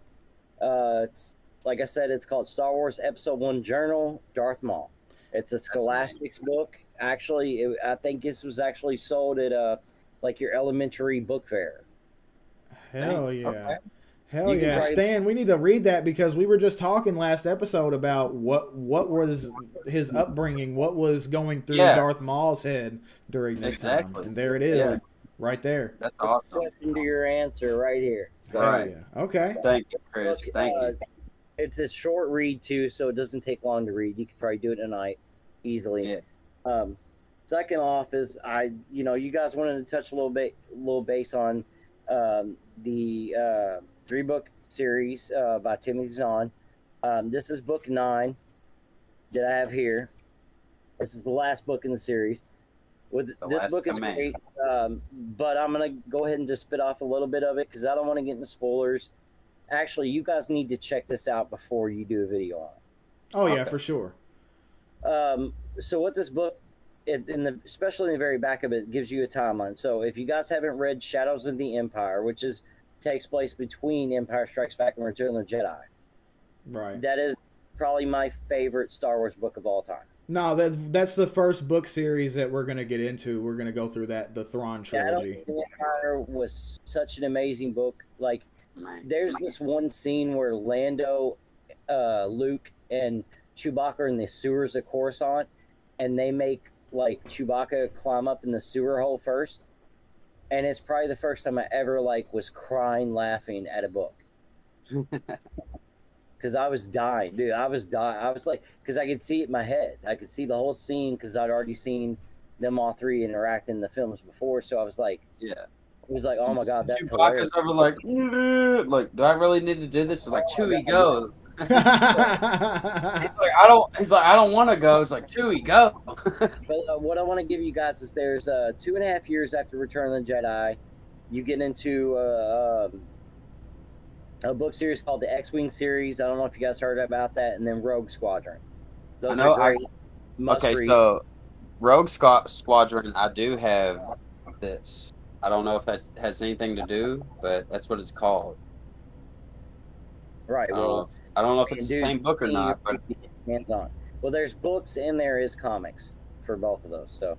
Oh, actually, that's Black Squadron, so never mind. Yeah, that's the Poe Dameron thing, right? Yeah, that's the Poe Dameron thing. Never mind. Yeah, that's completely different. Well, there's another book 4 years after Return called The Courtship of Princess Leia by David Wolverton. Check that out. And then 5 years later is when we get the Timothy Zahn series. So it's like the original 7, 8, and 9. It's what Timothy Zahn's and vision was, and George Lucas was pretty on board for it. But the first book is called Heir to the Empire. Second book is called Dark Force Rising. The last book is called The Last Command. Okay. So, but then once you get past those books, you're getting 7 years after Return, and you're getting to the Jedi Academy books. So, just for a timeline reference for everybody, like when these books take place or in Legends and and all that stuff. But these books are amazing. You get the story of Mara Jade. You get you and Luke having their kids, getting together. You get to see Han and Leia have their twins, and Leia learn more about the Force, and not like the way Rey sequel did. trilogy were. Yeah. Yeah. You actually get Luke and Leia training, and not Right, Yeah. it's so much more believable in these books. Like it's like, oh my god, they should have just done these films. I don't understand why they didn't, but I mean, with the CGI today, the actors still kind of being around, like you could have done something, but anyway. Yeah. But like I said, man, check those books out. Check that out. You guys, I will come back on, and thank you guys for having me on, man. Yes, sir. Always. I Anytime. appreciate it, Chris. Anytime. Thank you. All right, man. I'm gonna spread the word and post this live stream everywhere. Please Thank and you. thank you. You have a good night, Chris. Thanks for stopping by. All right, man. Thanks, guys. Yep. Be safe.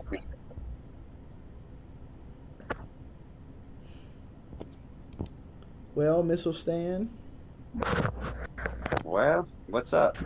I think we almost wrapped everything up.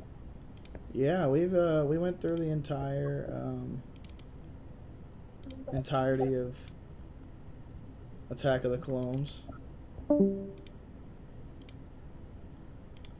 And yeah, it's been a hell of a show tonight. We've been going for 3 hours now.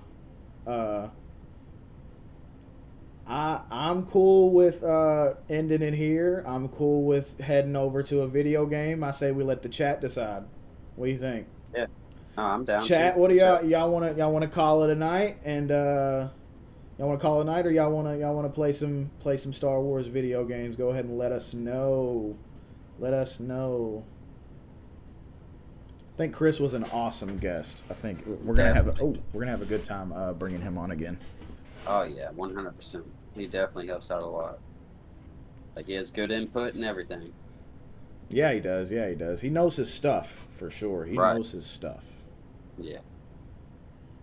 May the elder gods grace upon thee. I'm down for whatever, says Emperor Guyver. Davin, Devert, Lori, what do y'all think? Y'all want to see some video games, or y'all want to call it a night?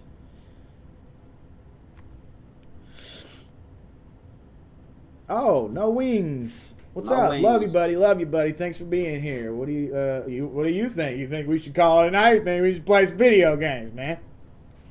What's the Jedi Temple doing? Yeah. What are the Padawans and the Knights and the Guardians doing? Yeah. What is our what does the council think?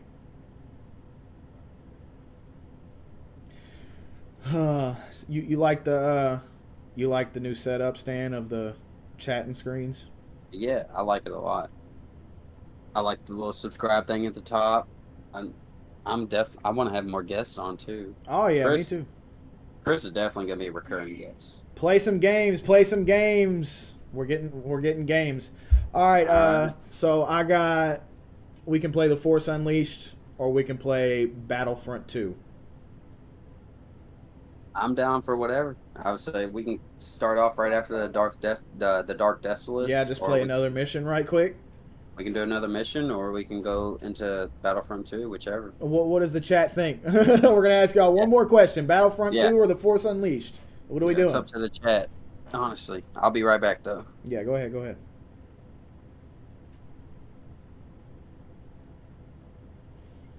BF2, and I'm speaking of the new Battlefront 2, by the way. Should have specified that, not 2005's Battlefront 2. 2017, dice. I know a lot of people had their problems with it, but I have fun with it.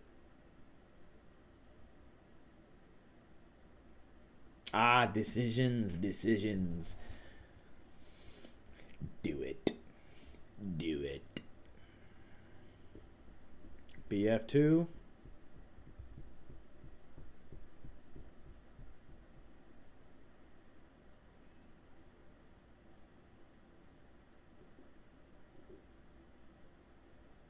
I know, that's what I'm saving. And I'm saving that for you specifically, brother. Saving that for you specifically, I promise.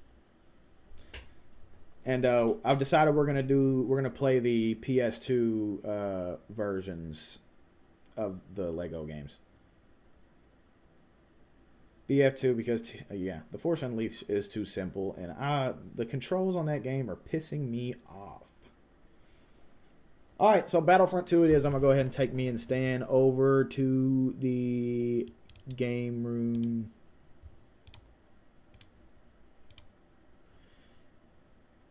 I gotta fix his thing. How wonderful.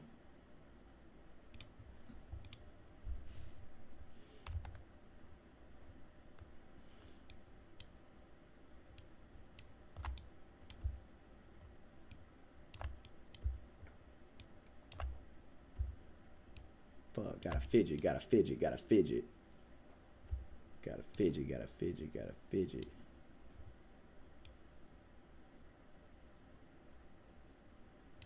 All right. All right. I see Battlefront 2. Battlefront 2 it is. All right. Awesome. Just gonna play a couple games of some random playlists, man. Get it.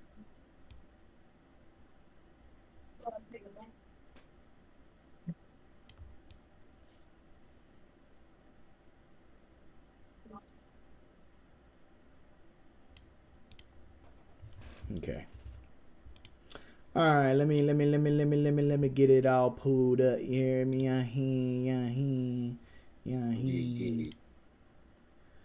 I'm excited for next week. Revenge of the Sith. I know. I'm so ready, man. I'm so ready.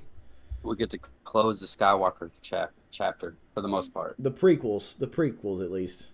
Yeah. And then it's up to you, but if you want to take a break from the mainline movies and kind of just get into some other shit for a week or two and then jump back into the originals. Yeah, no, definitely. That's what I was wanting to do with after watching Revenge of the Sith, but we're going to do it a little differently. That's fine. What, you wanted to jump right into the originals? No, I wanted to bring a guest on after we watch the prequels, but Let's do that. Honestly, with how good Chris was, we can bring him back for. I honestly want his input on Revenge of the Sith. I do too. So, chat, what do y'all think? Y'all want to see Chris come back next week, or do y'all want us to get a new guest? What do y'all think? How'd y'all feel about Chris tonight? I'll say Emperor Guyver is definitely up there. I mean, we may be able to do 2 guests, We can get 2 guests on here. especially for episode 3. It's a big episode. Yeah, that's Revenge of the Sith, man. That's a big one. That's a big one. Yeah.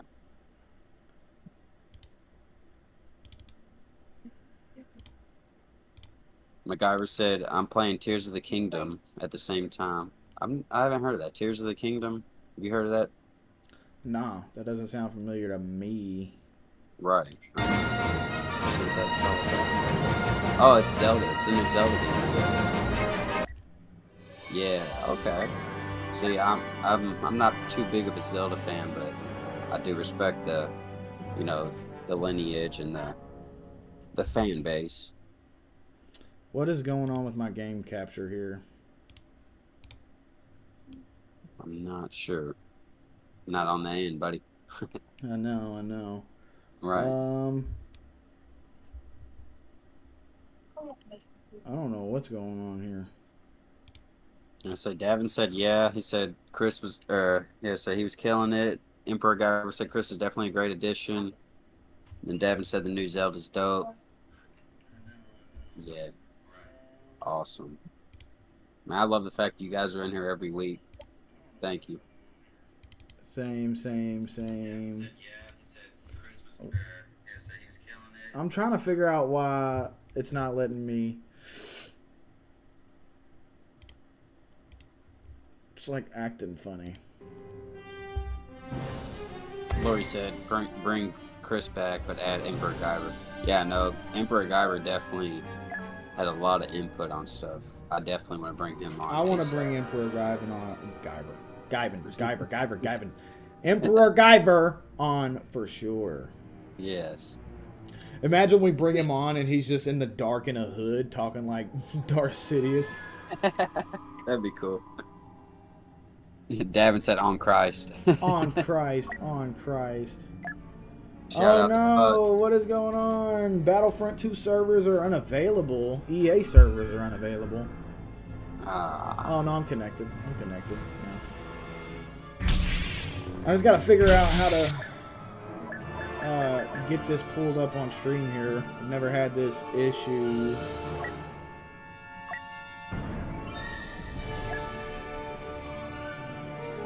Better? Y'all see it now?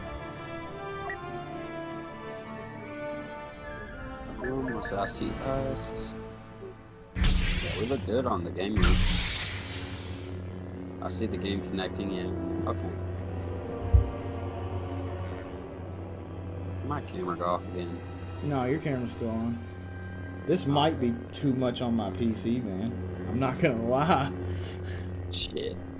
So if it is, I understand. I don't even know what my PC can handle. I know it's a...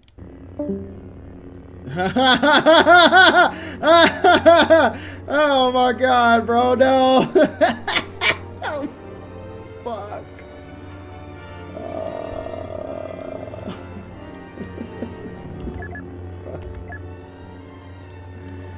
Oh no. Yeah, this isn't gonna work, chat. I need a better PC to try to do all this. Yeah, this is such a late reaction. Ah, no! No!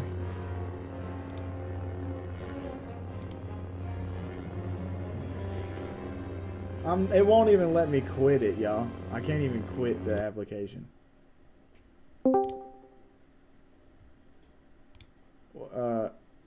Is someone back? Yeah, what?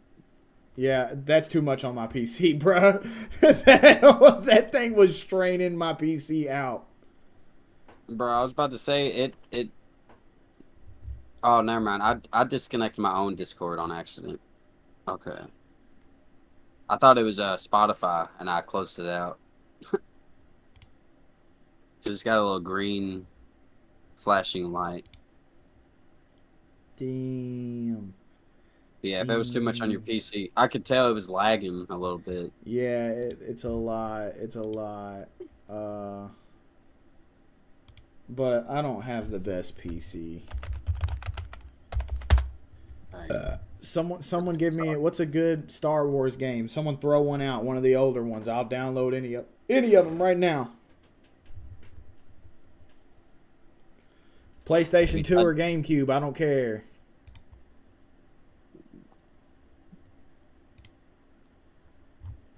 We got for the PlayStation 2, we got a couple different options. We got Battlefront 2, Bounty Hunter, Revenge of the Sith, Jedi Starfighter, Race of Revenge, Starfighter. I got one. What? It's not. It's for GameCube. Jedi Outcast. Okay. I don't know what the synopsis or the. I've heard of it. I've heard of it. Jedi Knight 2, Jedi Outcast. Yeah, it's called Jedi Outcast. Yep. Also, it's a Jedi Knight game. I'm acquiring it right now. So Jedi Knight the collection. Got it. It's gonna take about 10 minutes, so we can sit here and kick it with the chat for a second. Yeah. Take us back to the chatting screen, man.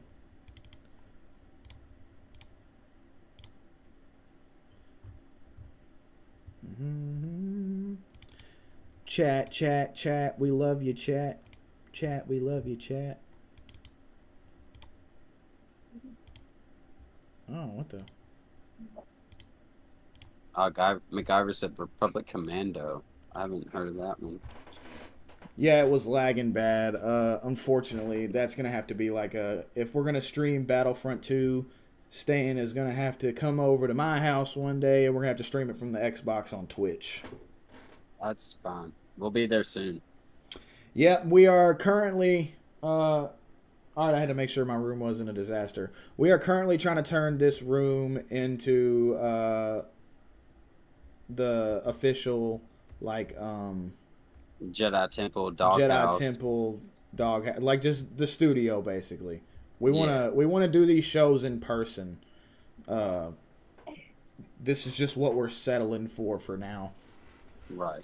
And it would be cooler when we get guests to have us all on this in the same room as well.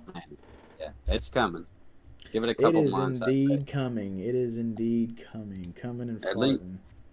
Yeah, so give it a month or two, and then we'll be in the studio, the doghouse studio. Jedi Knight 2, Jedi Outcast. This game's gonna make me come and fart. I'm gonna shit and come. I'm gonna shit and come. Help me, I'm gonna shit and come. Oh, really? Is that TC? Yeah. Tell him I said what's up. Devin said what's up. What's Tyler? up, Darth Vader? Darth Vader. I don't know if he's listening. He might be a little tipsy. Oh man, TC, my boy. I ain't seen him in a minute.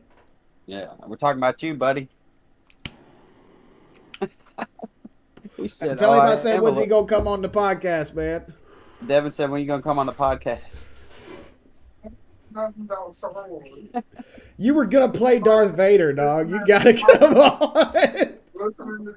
We'll get you on. We'll get you on for something. Yeah. Even if it's like a comedy thing, we'll get you on to play. We'll make you play some games. Definitely, dog.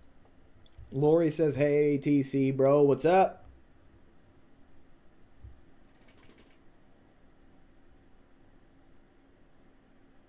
What'd Lori say? Hey, TC, bro, what's up?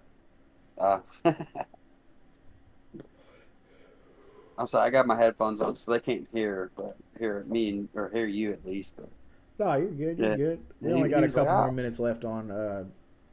So I don't know anything about Star Wars. Watch the movies. Watch the movies, or just watch the one we're talking about. Yeah, I remember when Chip showed Trey Conley the movies. Trey got obsessed with them. Imagine if we get Trey on the show. Yeah, right? Imagine if we get fucking Devert on the show. Devert will never come on Jedi Temple, of course. Nah. I don't think he will. But Davert definitely going to be on for our Lego episode. Yeah, that's one we should do. Yeah, definitely do episode 3, Revenge of the Sith, and then go straight to Davert.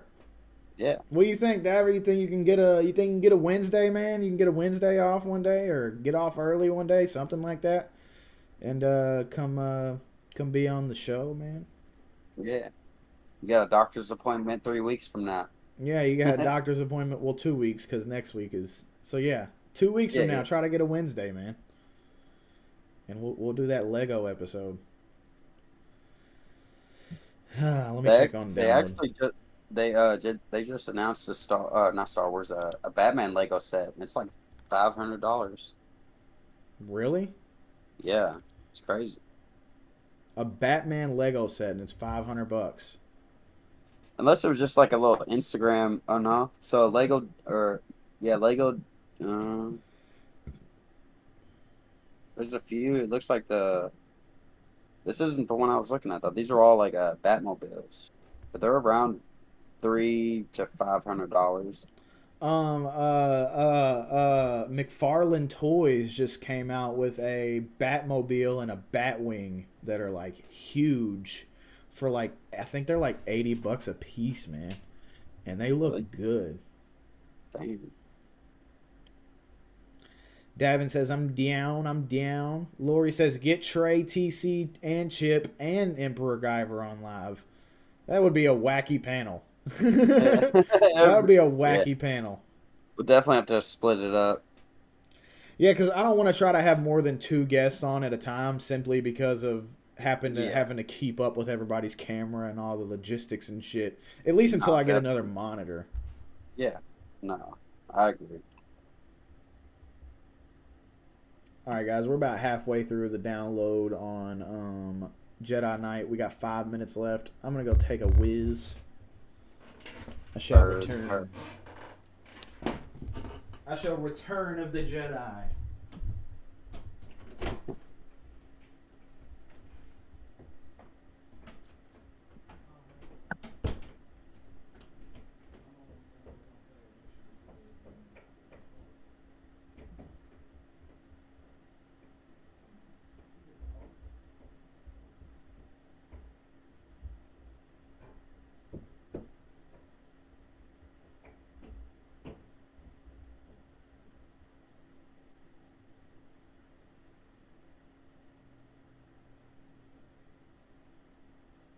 So anybody watch the Young Jedi Adventures?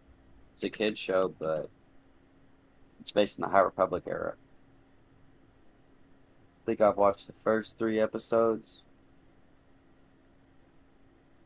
It's not bad.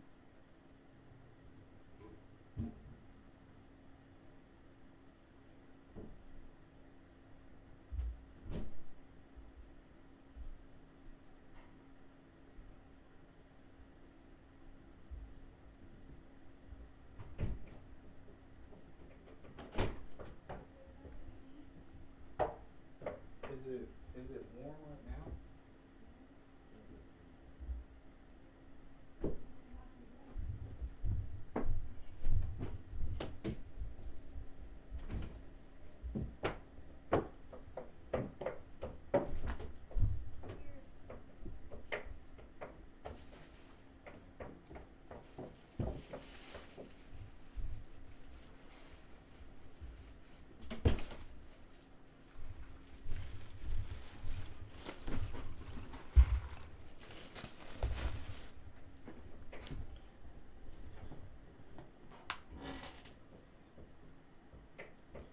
Uh-oh, old Diz has got some food on him now.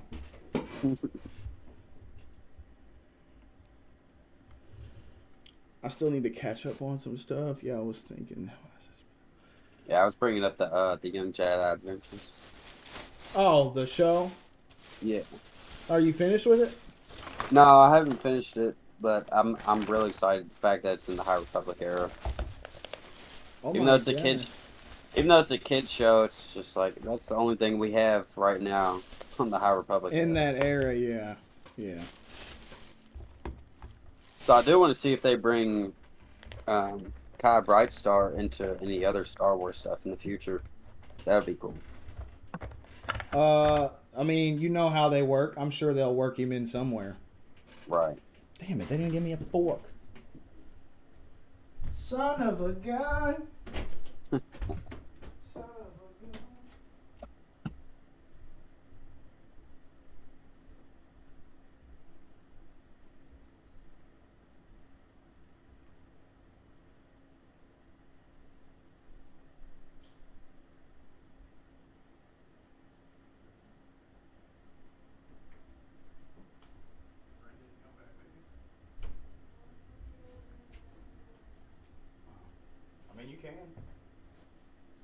Quinn.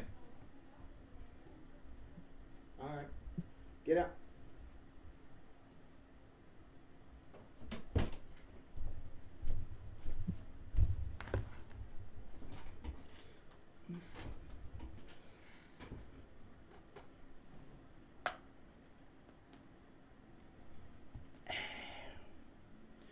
And 95%, 40 seconds left, people. 40 seconds left.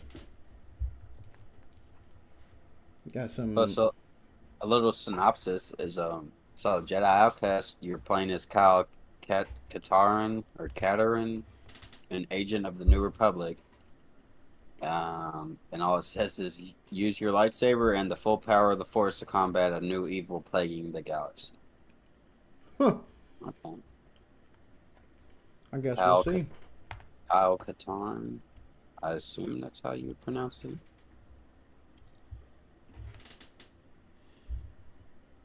It says he appears in 5 of the video games of the Jedi Knight series. Damn. Okay. The first video game he was in was Star Wars Dark Forces, a video game from 1995. I am getting the game pulled up now. Oh. Star Wars The Dark Forces? That looks like a Doom remake. Just Star Wars. What's it called? Looks like Doom. That's crazy.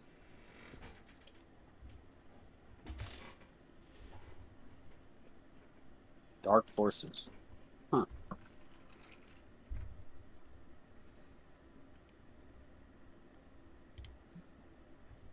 All right, all right.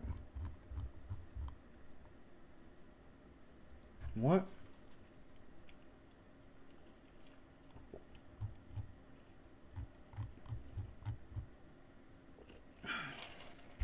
Bro. What? It extracted as a CISO file. And that's abnormal.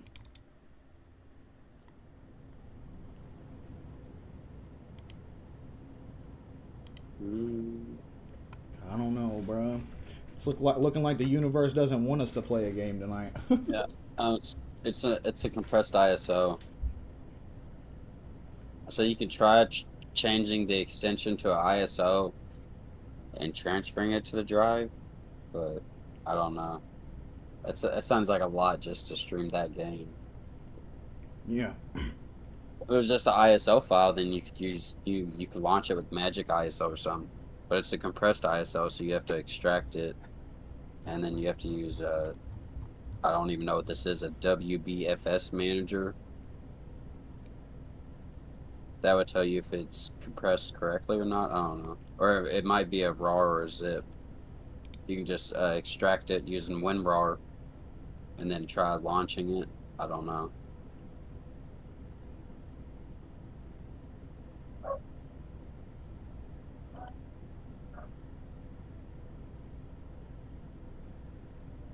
Huh. It's all good. I got it.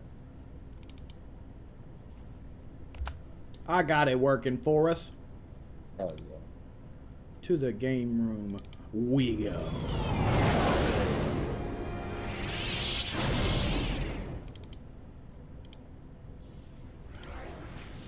Is your camera off?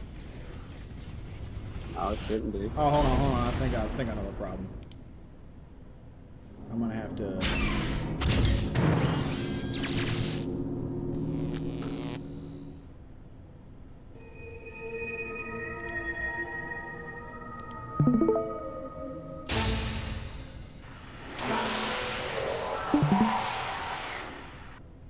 There we go.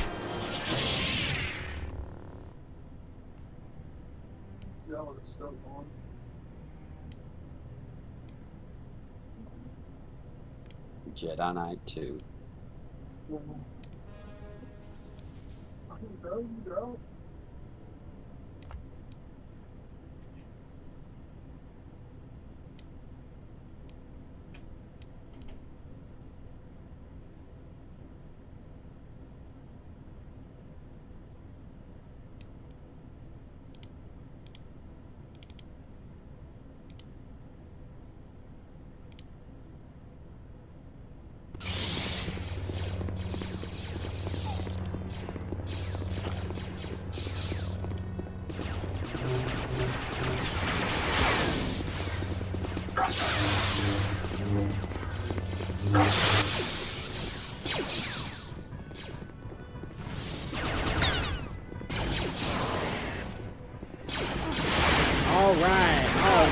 All right, we get it.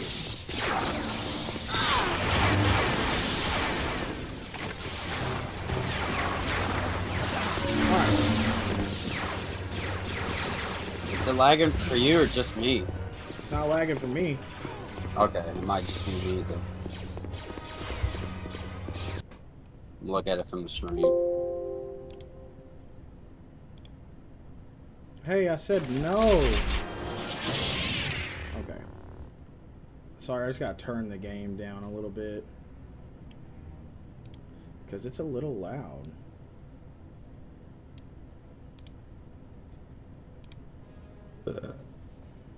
Hey, that Legend of Spyro New Beginning, that's a good one. You see that? Yeah, it's a really good game.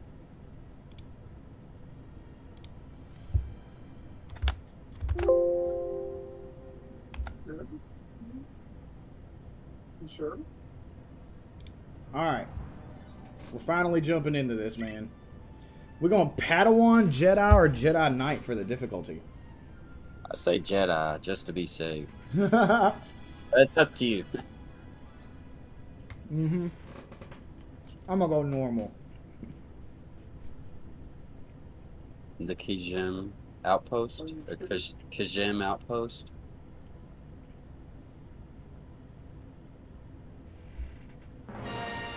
Ah, blah, blah, blah. Sorry, we're not getting you Karen today, bro. Not at all.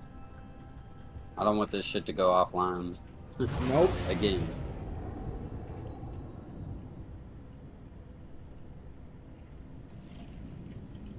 There he is. Final approach.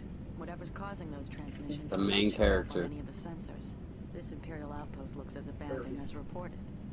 It's as dead as the rest of Ketchum. Mon Mothma must be getting paranoid. She never used to send pros like us out on blue milk runs like this. Kyle, Jan, greetings. Mon Mothma, Kyle was just talking about you. No doubt. I bring troubling information about your mission on Kejim. I hate it when you say troubling. We've managed to decode a small fraction of the transmission we intercepted earlier. And, well, listen for yourselves. I'm on fire. Shadow. My boy Cal, I don't know who the girl is. We may have to. The Valley of the Jedi. Reborn warrior. The Valley of the Jedi? Reborn? We believe this transmission was intended for Galak Fayar, the suspected leader of the remnant forces in that sector. It's probably nothing more than a couple of soldiers telling tales around the glow lamp. But as you are the only survivors of the Valley of the Jedi incident, I thought it only fair to warn you that this mission may be more dangerous than we originally anticipated. Your objectives, however, remain the same. Find out what you can, clear out any remnant forces you encounter, and may the Force be with you. Always. So Always, much for motherfucker. Oh, fuck. I think I saw someone. Huh. Data pad updated. New objective information. This is my last day on this ship. Oh yeah, where you moving? Controls are real weird, not gonna lie. Bad. Right. Be a quiet last day.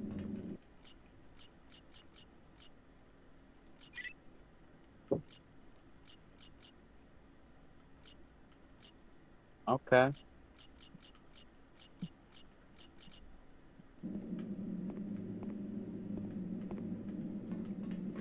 Get him! Oh, that sensitivity is way too high. So that's your horizontal and your vertical sensitivity. I think what H and V means.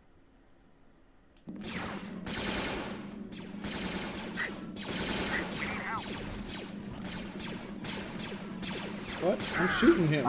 I was about to say, where them neck shots going? What was that? Oh my gosh, dude. Oh, hello there. Great. Oh.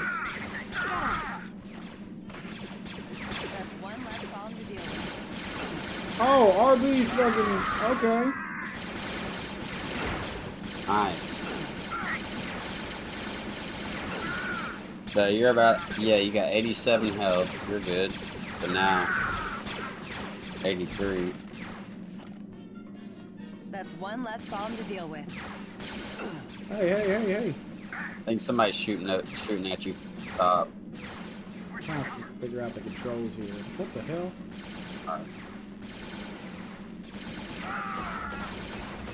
What the hell is that? I don't know, but I don't know how to switch back. Okay.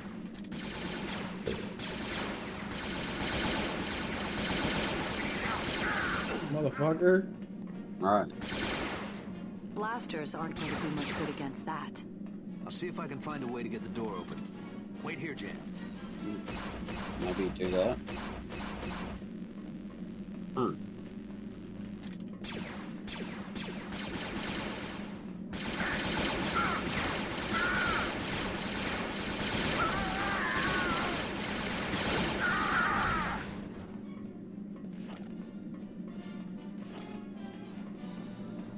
We got plenty of blaster rifles. Search any officers for key cards.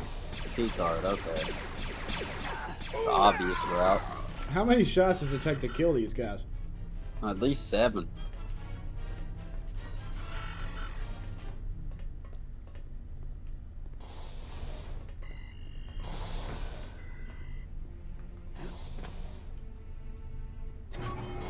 Oh. Oh shit.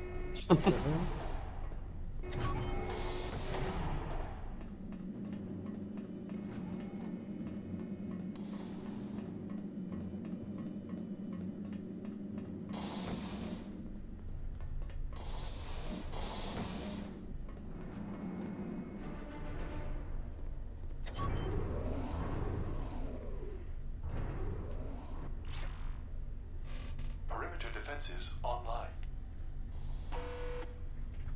Did that do it? No, but you managed to get everyone's attention.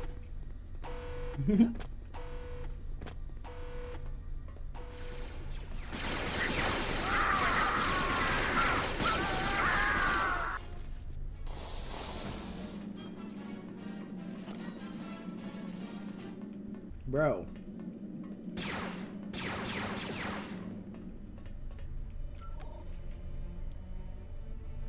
Okay, so it gives you a look around.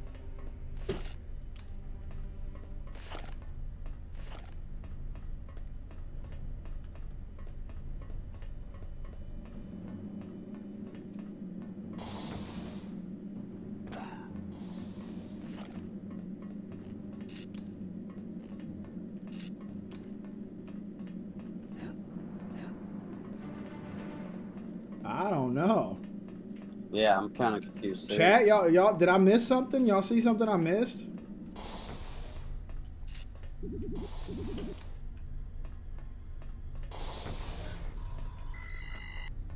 We'll see the key card from someone. I think I got it. That's what's operating these things. Oh. But then... What on there? Did I do it? Oh, I thought that button did it for sure.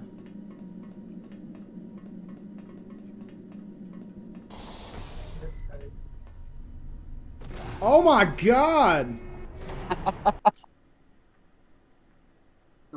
You jumped off and died. As the platform is coming up, though, at the same time.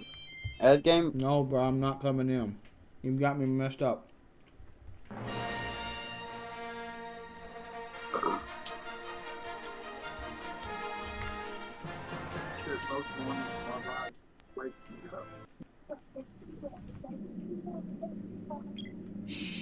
I think I saw someone.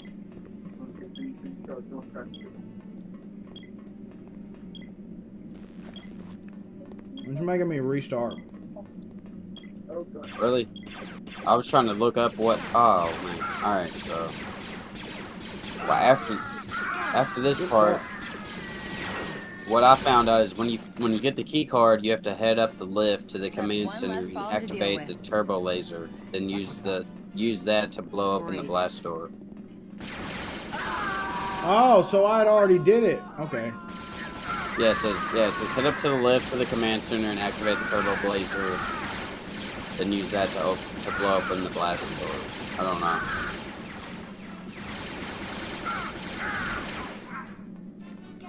My boss just tried to call me into work. Yeah, right. Sorry, buddy. Sorry, buddy. That's why I try telling my employees, I'll work doubles every day of the week other than Wednesdays. Give me my Wednesdays and I will cover your shift. I do not care. I'll see if I can find a way to get the door open. Wait here, Jan.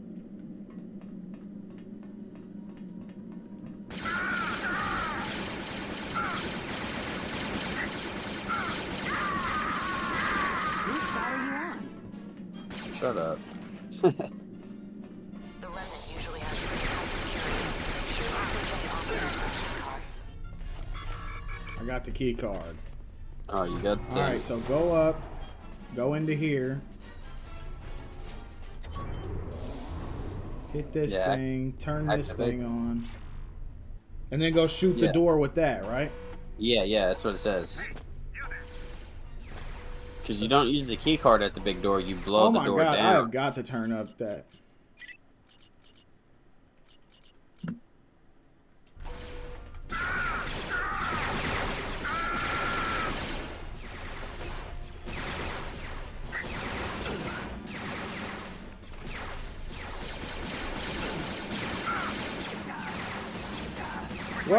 What the?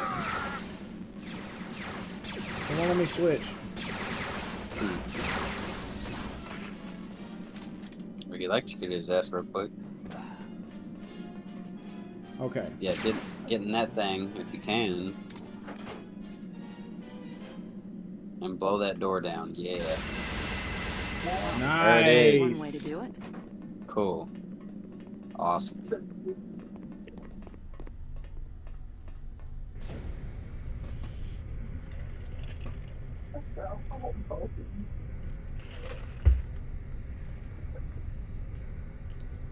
It's crazy.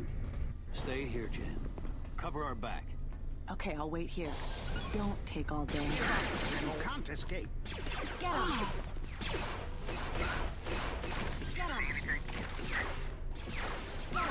I ain't gonna lie, that thing be smacking them. What, that little stun gun? Yeah. That little taser does damage.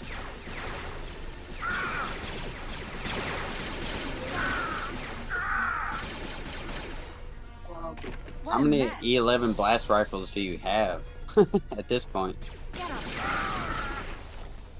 I'm just trying to collect that ammo. Right. I think that's what you're getting is ammo.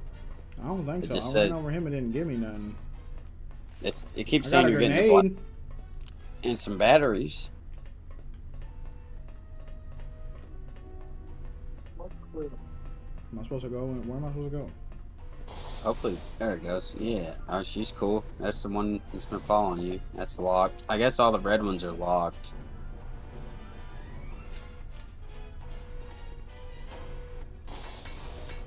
Oh, damn. That did not work the way I thought it would. And it really didn't do as much damage as I thought it was going to do.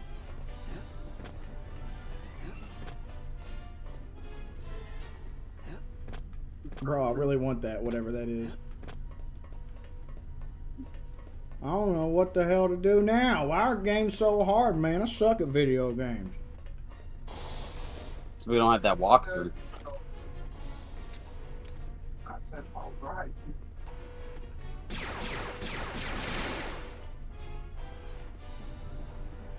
Dude, I don't have a map or nothing to tell me what to do.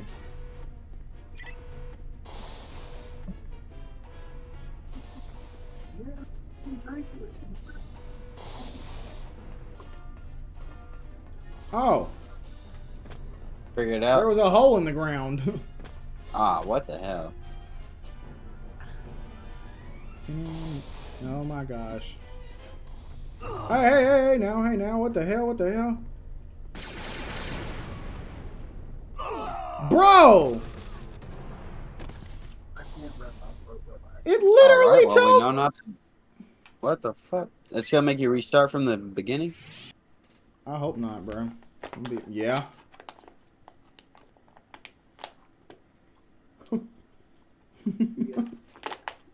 What is up with old games and doing this, bro? Right. I don't know. Where are the checkpoints? Jesus. My God, dude. I think I saw someone. Well, I'm probably gonna have to get off here soon. Yeah, but I'm calling it. All right. That's completely fine. I didn't want to be the one to say it, but That's not. I'm not about to keep restarting a level. Sorry, chat. I feel like me and you should get in Discord, you know, when we're not live and try to figure out that game. Yeah, we'll do that. We'll do that. Fuck you, Davin. But yes, sir. It's been an amazing, almost 4-hour episode. Yeah. Had a good time. One of my favorite episodes too. Thank you to Chris who came on earlier. Thank you to Chris for coming on. Thank you to all you guys who were in the chat and who stuck around the whole time. Yes. I know y'all love to watch me bitch about these old games because that's all I do is bitch about them. But, I love watching it. Tune in next week, next Wednesday at 6:30 p.m. Oh, shit. Bless you. Okay, making sure another one wasn't coming. Tune in next week at 6:30 p.m. on Wednesday. We're going to be reviewing Revenge of the Sith. Maybe play a little more of that. Maybe get into some other stuff, some Tales of the Jedi stuff. Yeah, I'm gonna watch. I'm gonna rewatch that, and then so I'll have more input into that. Same. I'm gonna do the same thing. It's a lot of lost lore. I was blinded by earlier. Yep. So Stan, once again, thank you for doing this with me. It's episode number 3. Yes. Always, brother. It's been great, and may the Force be with you all. We'll catch y'all next week. Yep. The Jedi